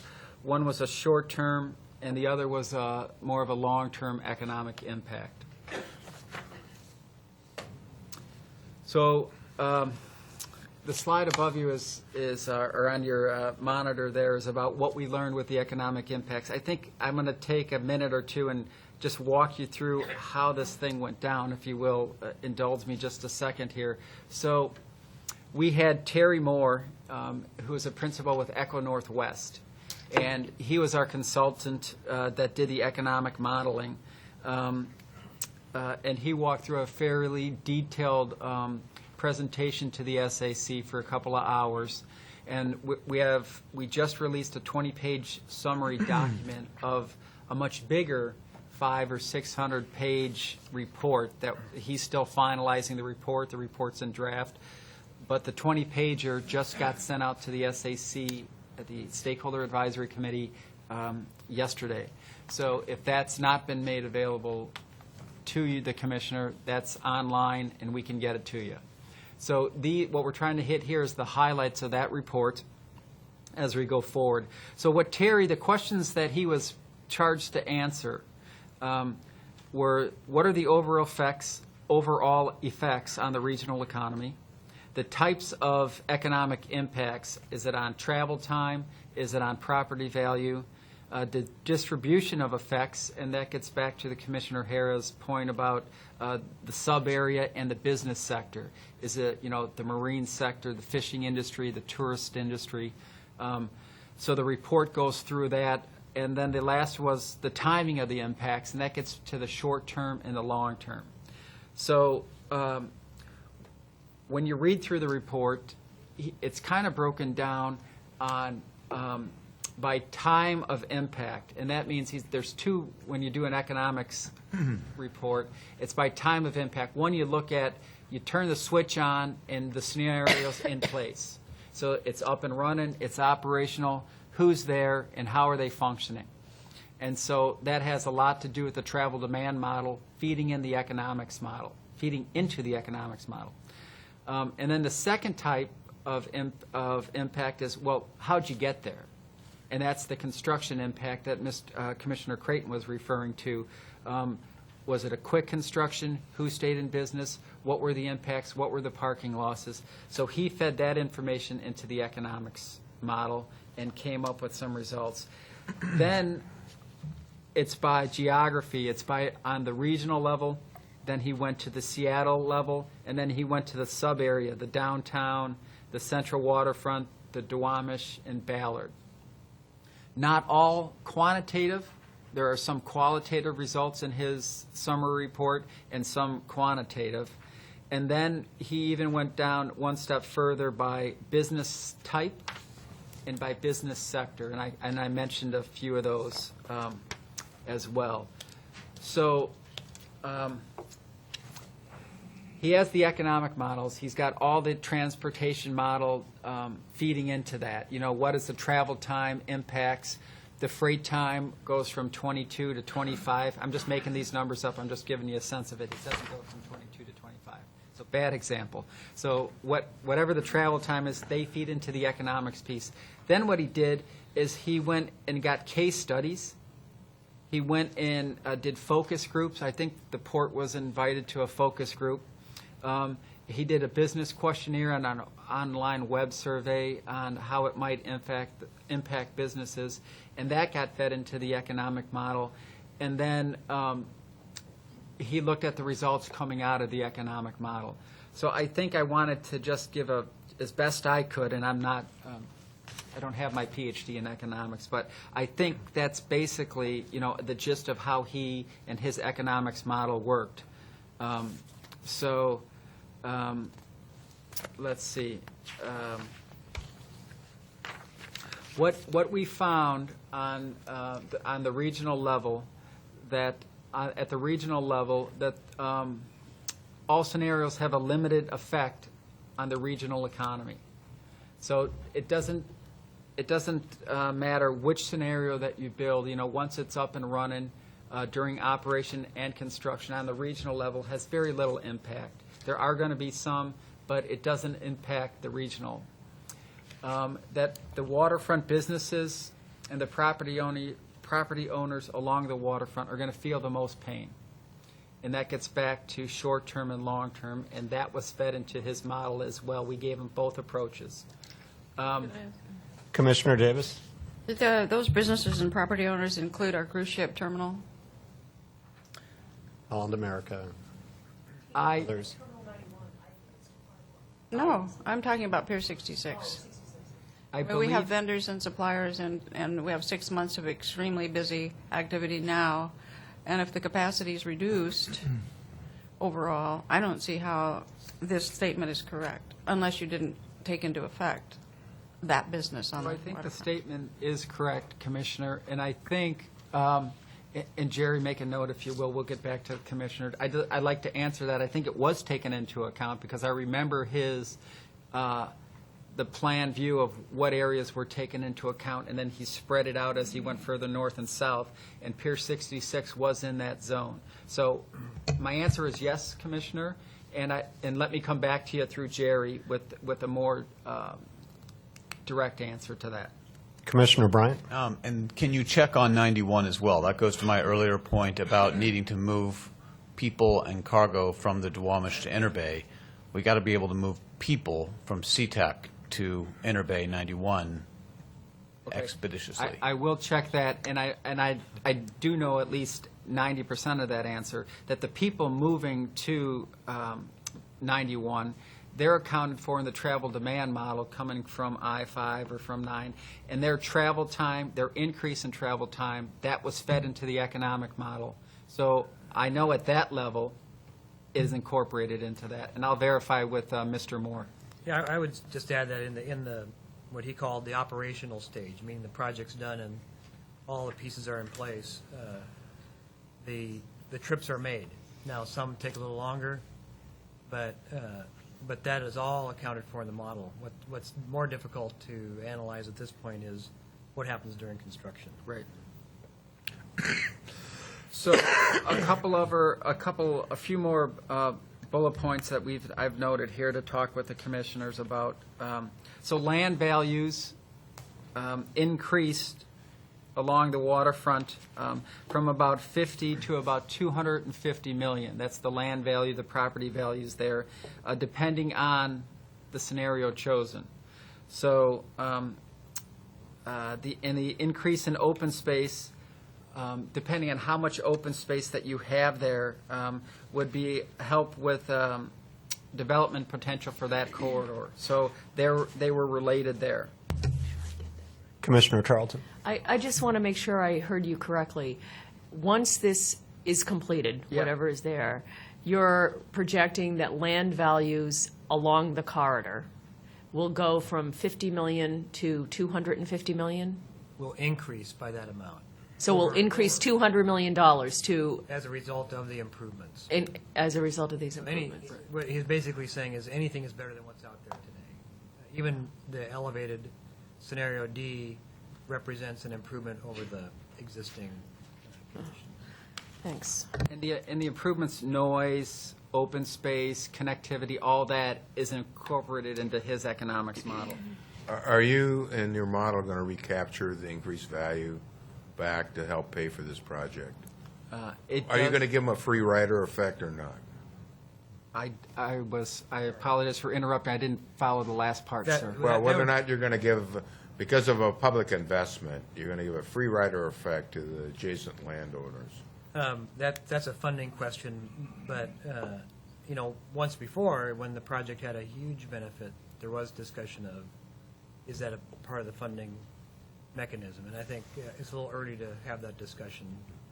Why? I mean, you're going to make part of this decision is going to be, that's one of your arguments as to why to go ahead with this, that you're going to increase land values. Should not the state, if you're putting up this kind of money, recapture that added land value? I would suggest. As a part of the benefit that's derived from this? In the end, I suppose they do through higher property taxes. No, I'm talking about directly, as a direct impact. Commissioner, You're getting a raised value directly by virtue of going forward to this project. You should get it now. And Commissioner, we've looked at 41 different possible sources of paying for these scenarios, and that very specifically is represented in that funding matrix, both through the form of a local improvement district and through other ways of capturing the benefit of that increased property value. So we're clearly looking at that as a potential funding source. Commissioner, let's take an inventory of port property before we give them any ideas. Well, but there is an added value, and dealing with. I guess the other thing is, and looking at economic analyses, you can take a look at it at the 50,000-foot level and do your analysis, and time and height or distance, has no relevancy. But if you're getting down to specific use in a business, and you get down to the day-to-day operation, if you close him down, he could well be out of business like tomorrow. And so, it all depends upon how you look at it. If I look at it globally in a macro sense, hell, I can prove anything economically. But if I'm going to get down to the specifics, it's the specifics that's in the detail. And I think those are the things and people that we're concerned about is the day-to-day current operator that either gains or loses in this process. And I think that's got to be fully taken into account. Yeah, both of those were covered or are covered in the report. And okay, maybe we started from the report. big picture and worked our way down. So we had some follow-up questions after Thursday's Stakeholder Advisory Committee. Okay. One of them came from, I think it was from the waterfront businesses, or it might have came from the port. The business losses and returns during construction, if they go out of business, are they going to come back? It gets right to your point. And he went back and looked at what he had, and this is his response to that. In the larger study area for every sector, those are the sectors that you were talking about, that the loss of businesses during construction, they will return to the study area when the new system is up and operating. So he made it a very, very clear at the advisory committee that, yes, you're going to have some businesses that are going to go out of business, during construction, but that's going to be down here, and it's going to be offset by new businesses that come on board when the scenario is up and in place and running. And so he said that net is about, is a little bit, you get a little bit more benefit than what the losses are. And then he said to get to directly. It doesn't help me if I'm one of the businesses that goes out of business. So tough cookies for you, bud. It's the new guy that comes in, and I'll take the benefit. Okay, Commissioner, and just to follow up, sir, on with these economic models, it's very hard to predict the specific new mix of businesses and how they're going to react during construction. A model at that magnitude, looking at the economic impacts, it's hard for them to figure out if a specific business, how it's going to be impacted during construction. So, Commissioner Charlton. This is actually a comment for my fellow commissioners, and appreciate the issues with projecting economic impacts. Whatever the economic impacts are, I think our biggest responsibility is to figure out what specific actions we can take to mitigate impact on our current tenants and on the businesses that make this waterfront work. And there are different policies we can look at. There are different leasing strategies we can look at. There are also different funding choices that we can make when we look at disruption relief. And I will be really focused on what the final two options are, and then that gives us a way to bound the scale of the disruption that could be taking place. Working with 8 scenarios is just too hard. So, just to put a little finer point on this, part of this is intended to help us determine the best ways to mitigate our impacts. Some of the scenarios provide opportunities to stage construction around peak tourist time, do things that will maybe reduce some of our impacts. But before we can get there, we have to understand what it is we're trying to build and then how we're going to build it. Speaking for the economist, his punchline after all of this was the most important thing we have to do is identify early what the change is going to be, when it's going to happen, so people can plan. We don't, this decision is not, it's going to happen one way or the other. And the best thing we can do is do thorough and careful planning about how we implement the project, whatever it is. So that's the last bullet on this slide. And yes, come here. Commissioner Davis? I just wanted to register my concern in the overall on this section on economic impacts, and I'm just very much afraid that if capacity is not maintained, the head bone's connected to the ankle bone. It isn't just our cargo, and it isn't just our trucks. If there's gridlock in this area, there's gridlock everywhere, north and south, in terms of transport from the Duwamish to Inner Bay, but also all over the city. And I just can't fathom having a solution that diminishes capacity. So that is this economic impact area, I think, is the area that I wanted to express this in, and hope against hope that we don't do that as a solution, whatever the solution is. Thank you, Commissioner Davis. And looking at the time, I've been instructed by our taskmaster that we have 12 more slides or so. We need to let our presenters present. And but I think you do make a very important point, and just want to add to that before we go on. And the reason I'm interested in the economic disruption data is that the port and the commission, executive staff, everyone is committed to keeping an open mind through this process.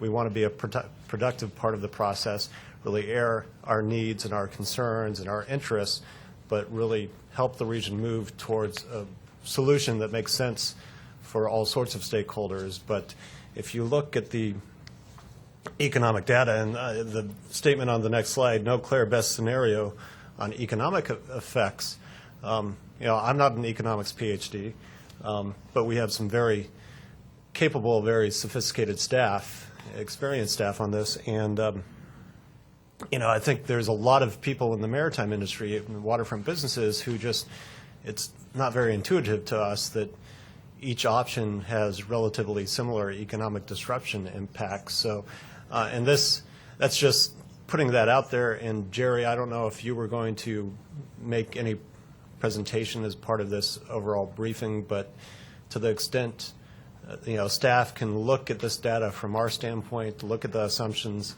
see if we agree with it, if we feel it's accurate, and give feedback to the commission on that. Yeah, we have forwarded this to our to Steve Queen, who's helped us in the past on the economic issues, so we can get back to you with some responses. Okay. Well, thank you. And Yes. with that, So I think the rest of the presentation, there's a couple of, are we getting into the, we have some open space slides that are very important, and then there's some cost information that we're going into. So to your point, Commissioner, would you go through the open space, or should we get right to the cost information, or how do you want to handle this? if we could go to the cost information, I think that's the most relevant, most important. Excuse me, are we Commissioner supposed to be Davis. making input here to this group, or are we just listening and then making input through you? Or if we're going to cut it off in 5 minutes, we won't be able to get through this whole thing. So we're just listening, and then we're making input back through our staff? Is that how this is working? I mean, I made a comment that I maybe shouldn't have made, since if we're not supposed to say anything, but this is beginning to boil to the surface. The options decisions are going to be made on the 12th, right? Yeah. 11th. Wow. Yeah, my impression is that the opportunity is now to speak to them, and we can follow up certainly with a letter reinforcing what we hear. But Well, it would be we don't have time in important to 5 get that minutes out to now. do that. Well, I'm really concerned about the environmental section. I don't think it doesn't really address the things that at least we talk about with respect to impact on the environment. And I guess I'm worried How far about we can get in 20 minutes to 5:20, and then maybe decide salary from and there. benefit in 10 minutes. Well, and then the other thing that is very concerning to me, and I'm going to say it now, and that's what Commissioner Hara suggested at the beginning, is the fundamental assumption here seems to me to be that we wanted an Embarcadero like San Francisco has. San Francisco has no harbor, no working waterfront. We are completely different from San Francisco's Embarcadero. But it seems to me that the fundamental assumptions that are being made in most of these alternatives is that is what we want, what is wanted. And so I don't know how to go from these things back to that fundamental assumption, because it's so late now. I worry about that. The question is, I think, to the people who are doing the planning, do we want a working waterfront? Maybe not. I do, but I mean, I just second that. Okay. So, moving on to cost, let's give you a little background on the assumptions behind the cost. First of all, we've got capital costs for the SR 99 elements, and they're different, obviously, in each of the scenarios. And that cost estimate was calculated first by getting to a base cost, then including allowances, contingencies, risk, and inflation. So we've escalated them all to the year of actual construction. And in all our scenarios, we've included the $1.1 billion of work that's been in the first phase of this, the moving forward phase. And that, Commissioner, is a phase where we did pay a lot of attention to the working waterfront in terms of the investments in the south end of downtown. The SR 99 costs also include the central seawall and utility relocation, and those are fairly large numbers. And where we have annual operating costs, we've expressed those in 2008 dollars.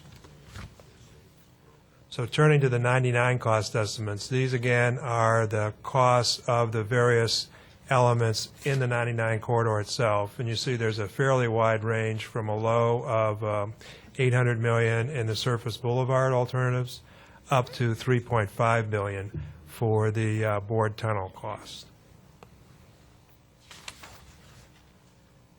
Looking at some of the other building blocks, just to give you a sense of the range, we've paid a lot of attention to I-5 in this analysis, and that is a place where, through trips get made, where there is an awful lot of freight movement, and we think it's very important that we have investments in I-5. So we're looking at unlike some of the earlier work on the viaduct, investments of anywhere from $200 million to $500 million in I-5. We've also got investments in surface streets, investments in possibly in streetcar, other transit, and other policies and management actions. So that's quick on costs, but we wanted to give you a sense of the range of costs that we're looking at in these building blocks. And again, these are getting, recombined into scenarios that we hope to come out with by the end of this week. So that's on cost. I was going to go quickly into construction period. What you see before you, and this was discussed a little bit earlier, there's two ways of building, particularly in the 99 corridor. You can do it in the way that's most efficient for the contractor. And you see here the time periods that would take and how much major construction activity would be occurring and the period of more extensive detours that would be occurring. And we contrasted that to a scenario in which the primary goal is to maintain access and through movement. That's the traffic efficient approach to building. And as you can see, you can do that. You end up having a longer period of construction if you do that. And we've roughly estimated that approach would cost about 10% more in terms of construction costs. But obviously, it would have the offsetting benefit of those businesses that prefer the access, even if it's over a longer period of some disruption. They would have that benefit. Commissioner Charlton? I did just want to point out, I think it's not clear to the public, and it has to be made clear, that the basic costs of the structure, whatever those 8 options are going to give you, the basic costs are those ranges. But in every option, no matter which option we pick, we have to have these moving forward projects. We just have to have them. Right. And those total on that high estimate about $2 billion. And $2 billion is not a small chunk of change. And so in essence, what we're really looking at is anywhere from a $3 to $8 billion project. Yeah, and we do Somewhere think along the line. when we presented this, we did do it in the pieces, and I know in the press they started talking about $800 million, and we don't have $800 million. Well, so we this is the last time we'll use this slide. Right. Because when we boil this down to a couple of scenarios, you will see the total cost very clearly identified for each of the building blocks. When we rolled this out a couple of weeks ago, we were concerned that people would quickly leap to the bottom line, and knowing that in some of these scenarios we included things we won't do. We learned a lot about streetcars. Probably not going to do $600 million worth of streetcars.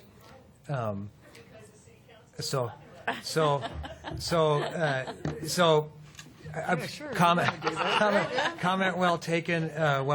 Next time you see the cost estimate, it will be by scenario, by total, by building block. Right.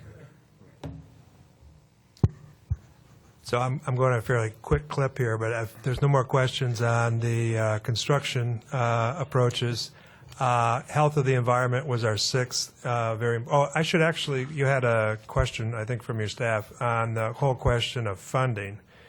Can we rely on a multi-agency funding package to be fully implemented? Is there guarantees the funding will be there for long-term operational needs? So we have put together a matrix that included a large array of potential funding sources. The money that we're most certain of is, there has been $2.4 billion of state gas tax budgeted for this effort. And so that is kind of the clearest source of funding we have. It's actually not sufficient to do any of these scenarios. So we are looking at additional sources, and we've got an array of things we're looking at. And that we wanted to get to the hybrid scenarios first before we started getting into exactly where the money was coming from, because it varies by scenario. So again, going to the health of the environment, we looked both at water quality issues and specifically air quality issues. And there was a lot of emphasis in terms of the air quality carbon footprint discussion. The way the modeling was done would suggest that you're not going to get huge variations between the scenarios in terms of vehicle trips. The biggest difference was between the scenario A, which included tolling, and scenario F, the bored tunnel, which actually had about 8% more vehicle trips. So that's where we saw the biggest range. And in a regional system, that's not that big a number. So we don't see this as a huge differentiator. What we haven't really captured all that well yet is the fact that we do expect to see alternative fuel vehicles in the future. And actually, interestingly, hybrid vehicles operate better in terms of emissions at slower speeds, whereas current vehicles operate worse in terms of emission at slower speeds. We also haven't fully captured, we don't think, the effect of differential land use patterns in terms of carbon emission, and we didn't include the carbon necessary to build the various scenarios. So we've got some analysis on carbon. It wasn't very strong in terms of differentiating between the scenarios. And we also looked at stormwater and water quality.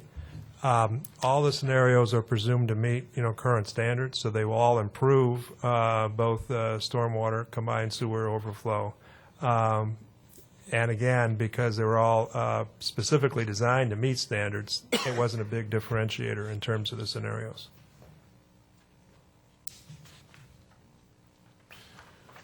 So next steps. As you've heard, we have a mission from our three executives to make a recommendation to them by the end of the year, which right now is the end of the month. And they also are on schedule to make their own decision by the end of the year. So this is driven largely by the fact that, as you know, the legislature comes into session January 12th.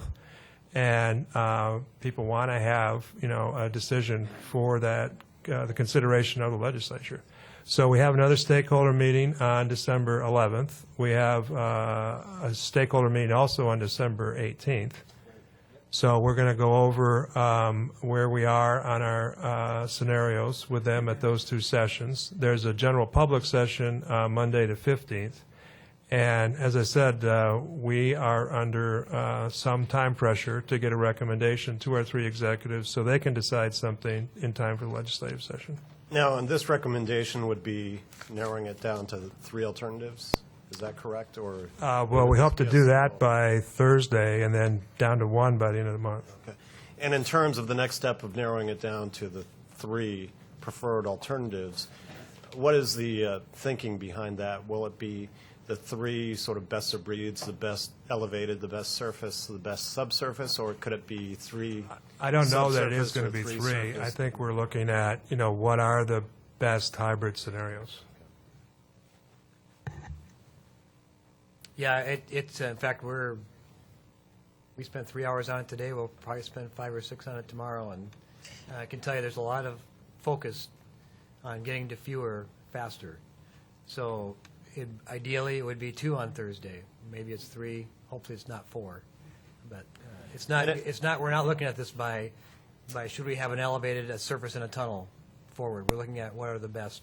What's the best? It seems like the process has been structured in terms of all the building blocks and whatnot, and being able to interchange them in terms of being able to look at hybrid solutions without losing time.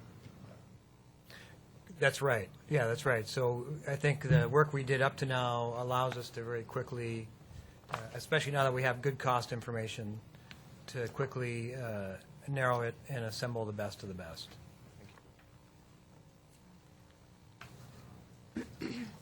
All right.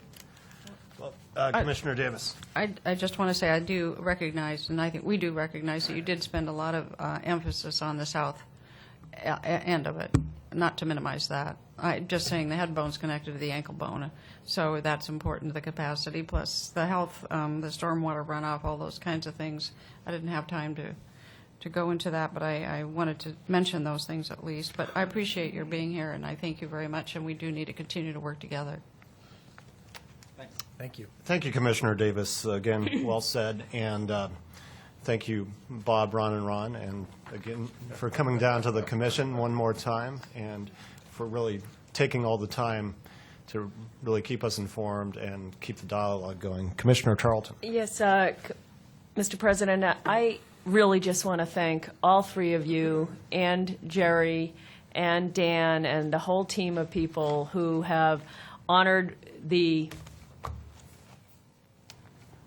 commitment to partnership.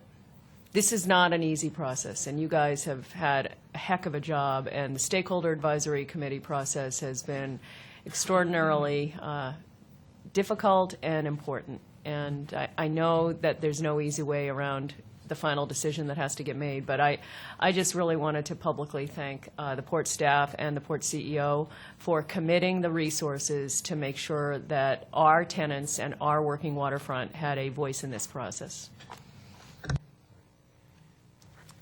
Thank you. And Jerry, could you address next steps in terms of here at the Port? I do have the list of follow-up issues. I'd like to hear from you folks about the timing, if we would like to submit a final letter that summarizes their thoughts and get that to you. We do know that it's by year end that you intend to come down to one recommendation. I think this week is I mean, I think we've heard a lot. You've articulated very well your areas of concern, how you see the impacts of the project. And I think the time is really upon us to make sure everybody's on record. Well, yeah, I don't know if it's in the next 2 days, but clearly after the 11th when we get the hybrids out. Yeah. Between the 11th and the 18th is. So I should be your can work with your staff. Mary Jane, our team will work with you to get you something, a draft in the next week to send up to them before the 18th. Before the 11th or before the 15th? What, by the 11th? I didn't think they said that. So Come down to the recommendation of 3.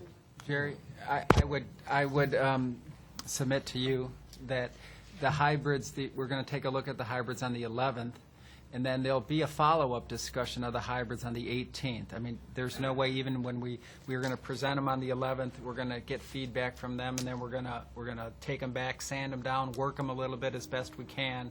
So one school of thought might be see what the 11th looks like, and then between the 11th and the 18th might be some time frame to submit the letter. But that's up to you, clearly. And you would be working, you have our information from the December 5th letter, which transmits the commissioner's needs and discussion. Okay, so what you're basically saying is we better get it into you ASAP, right? So you guys, on the 11th, you're going to make your decision going forward on your 3 choices. Yes, on the Right. And Jerry, in terms of next meetings of the Working Waterfront Group, where we were planning one additional meeting, as I understand it, but I don't think we picked a have date. selected some dates when we could do that and need some decisions on whether to do that sooner or later. So we'll get back to you on that, too. Thank you. Okay, so with that, our agenda item, Marine Agenda Item 7B, I think there's consensus that we defer that until the next meeting. So remaining on the agenda is general business, the salary and benefit resolution. Yes, Mr. President, this is under General Business Resolution 3609. This is the first reading for the 09 Salary and Benefit Resolution, and David Henderson will give the overview. Jerry, did you understand what the next steps are from the Commission standpoint? I believe that I'll be working from the letter we have from December 5th and working to coalesce further input and get it into them by the 18th.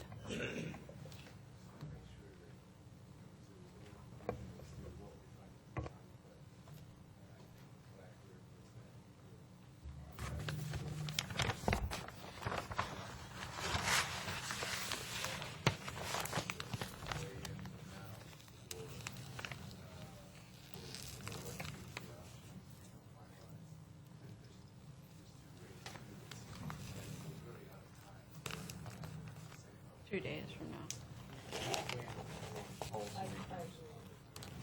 On what? On the 3 select Weigh in with the 3 decision makers after we get. After they choose this. or whatever the hybrid is. All of which include the Embarcadero San Francisco. It may be too late, but that's the way it goes. But yes, after. Well, it's not as if we haven't weighed in. We've been trying. Yeah. No. Jerry's been great. Mike, thank you. Thank you, Christine.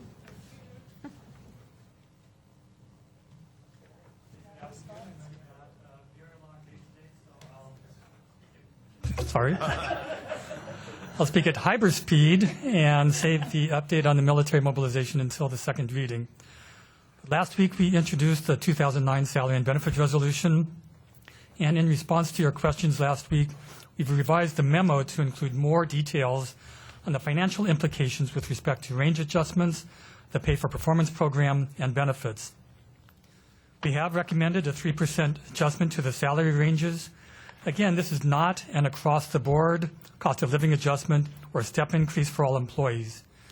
We estimate that about 14 employees will receive an automatic pay adjustment to keep them within the new range. Excuse me.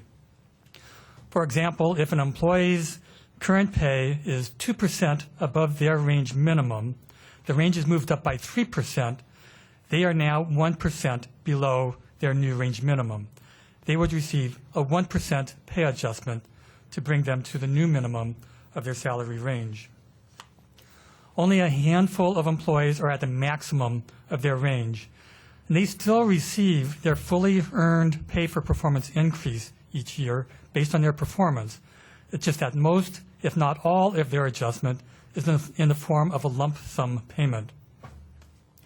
Commissioner Tarleton had asked for specific information on the problem areas for retaining and recruiting employees that are caused by our pay structure.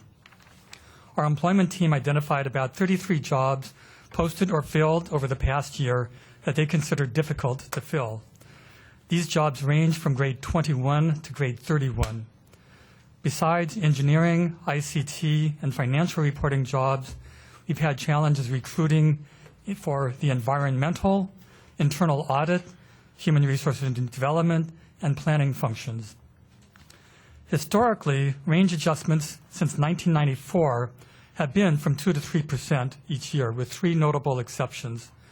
The range adjustment in 2001 was 12%, because we had determined that the structure had fallen significantly behind or below market. There were no range adjustments in 2003 or 2004. While the port was going through reductions in force at that time, or in those years, our annual analysis also concluded that the salary ranges were still aligned with market data and adjustments were not warranted. Range adjustments do impact the pay for performance program. If the minimum pay adjustment for an employee whose performance is rated as accomplished is less than the salary range adjustment, we may begin to see compression issues. New employees' starting pay rates may be higher than those of employees who have been successfully performing their jobs at the port for a number of years. The Salary and Benefits Resolution provides for the Pay for Performance program. The funding is incorporated into the budget. The actual matrix is normally developed at the very end of the year, after the budget and the Salary and Benefits Resolution have been adopted. This allows us to incorporate the budget, range adjustments, and the latest data available from what other public and private employers are granting and what the port's own represented employees are expected to receive. Pay increases are normally effective on the employee's anniversary date of their hire and are thus spread throughout the year. Approximately 60% of appraisals are due in the first half of the year, with the remaining 40% due in the second half of the year. Historically, pay adjustments have ranged from 0 to 7.5%. In 2002, all employees received a flat 3% increase. regardless of performance. There were no pay increases for non-represented employees in 2004. That was in conjunction with the layoffs that were still occurring at that time. Since 2003, employees' average pay has been from 98% to 102% of the range midpoints. So we've been pretty consistent with staying at market averages, which is the range midpoint. The average pay for performance adjustment for 2008 is 5.49%, slightly down from the 5.85% in 2007. The original recommendation for the 2009 Pay for Performance program in the budget called for a 4.7% increase to the payroll budget, about $3.35 million. In response to the budget constraints, the recommendation was scaled back to 4.1%, about $2.9 million. And this is the amount that was included in the 2009 budget adopted by the Commission last month. The salary and benefit resolution also authorizes the provision of health insurance coverage for employees and dependents. The initial projection for medical insurance costs in 2009 called for a $2 million increase, or about a 19% increase to the $12 million, $13 million annual cost for medical insurance. By adding the co-insurance element to the Premier Blue Cross plans, the increase is now approximately $1.46 million, or 11.5% over 2008 costs. The impact on employees is that they may see an additional out-of-pocket expenses of up to $1,000 per person, or $3,000 maximum for a family. The cost of providing benefits coverage is also incorporated in the 2009 budget. Benefit costs represent approximately 39.4% of average pay. And so, David, what you're saying is in terms of the benefit cost savings, that's roughly $500,000? Correct. Over port-wide. For the non-represented employees, for the employees covered by our medical plans. The 2008 Washington Public Employers Salary Survey, conducted by Milliman, showed that the total benefits rate for all agencies combined was 38.9%. We're projecting ours 39.4%. The rate out of the survey for agencies other than cities and counties was 40.4%. There were 32 respondents to this survey, 16 cities and counties, 16 other agencies. So the port is right in line with what other state of Washington public employers are providing in terms of the benefits rate. However, again, the degree of coverage provided by the benefits can and does vary dramatically from one employer to the next. Finally, I need to point out that the 5 salary ranges for the non-evaluated grades or jobs that's identified on the very last page of Exhibit A that's attached to your resolution were not updated in the resolution that you have in front of you. These ranges cover the police and fire chiefs, assistant and deputy chiefs, and interns. We will bring in amended Exhibit A reflecting a 6% range adjustment for the chiefs. The ranges for the interns are adjusted in June to coincide with the typical intern hiring timeframe, and that adjustment will be from 3.3% to 6%. None of these ranges are market-based, as our other ranges are. Rather, they are adjusted to maintain relationships to various other data points.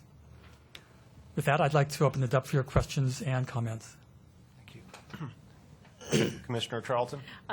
Thank you, Mr. President. David and Tammy, and the response of your team to all of my questions earlier was exceptional, and I really appreciate the expansion of the memo. And I want to let my other fellow commissioners know I will go along with the salary and benefits resolution as it is currently presented. I appreciate also Commissioner Creighton's request for the explanation of the impact of the coinsurance pay. And that, to me, as well as this information about benefits constituting over 39% of the employees'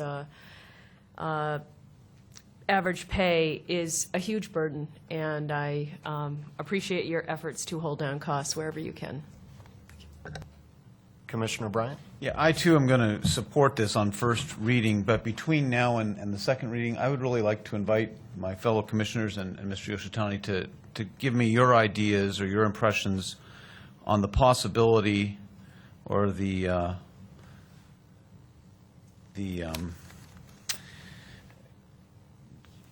I need something to eat. I haven't eaten yet today.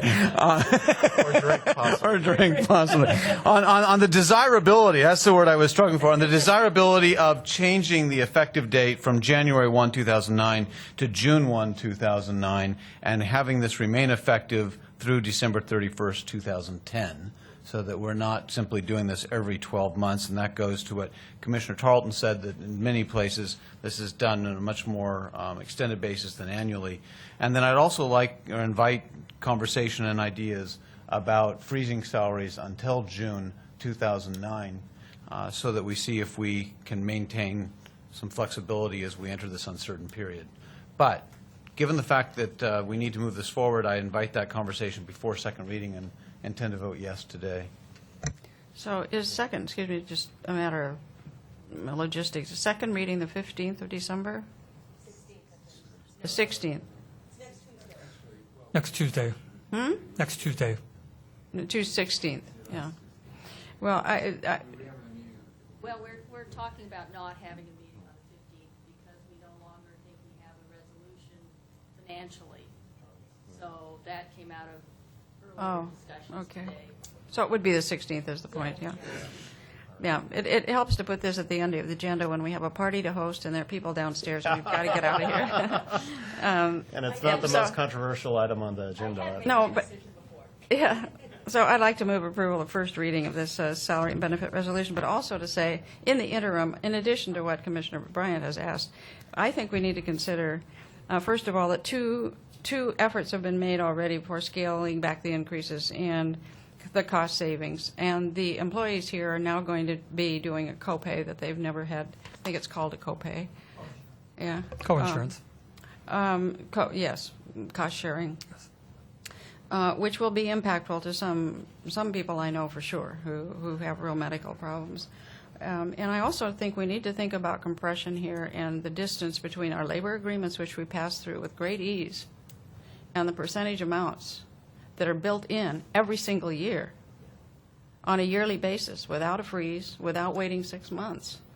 And the distance then, the gap that begins to occur between our non-represented employees and the represented ones.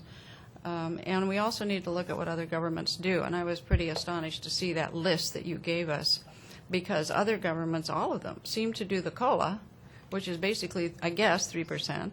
But then they have another column called a step increase. So on top of the COLA, 3% is COLA. We're talking 3%.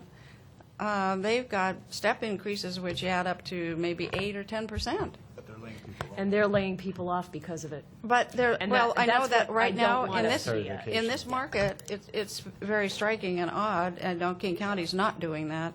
On the other hand, that's their policy, is what I'm saying, and we'll get over this hump now. But I worry a lot about freezing salaries and putting people in jeopardy, and we've already made a lot of cuts, and we've already added some health care benefits. I'm just trying to maintain our flexibility so that we don't end up laying people off. Well, the thing is that this, I believe, I'll ask you the question. Wasn't this amount passed in our budget resolution, which is why we do that before we do this? Yes. Yeah. Well, we typically do it simultaneous. But, so, anyway, yeah. Speaking to the motion. And speaking to the motion on my part, I, along with my colleagues, will vote to pass this unchanged. I did agree and support Commissioner Bryant's budget letter where he asked staff to look into potential salary freezes, and supported Commissioner Tarleton in her desire to get some hard data on it. I also appreciate staff getting us hard data on the benefits savings, and I think, yes, we all, everyone, all public agencies need to tighten their belts in this economy, and that goes for the port as well. It's better than laying people off in terms of sharing the pain, but there's also more more than one way to skin a cat, and our CEO recommended the benefits change, and I think, that gives us a significant savings, so I will vote for this resolution. With that, Commissioner Hara?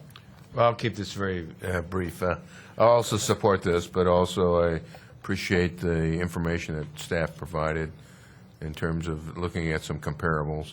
But I do think that we need to examine, our relationship with other organizations as well, and that we can effectively compete and attract quality people to come to work for the Port of Seattle. So as first reading, I will also support this. Thank you. With that, Commissioner Davis has made a motion for first reading. All in favor, please signify by saying aye. Aye. Thank you. First reading passes unanimously.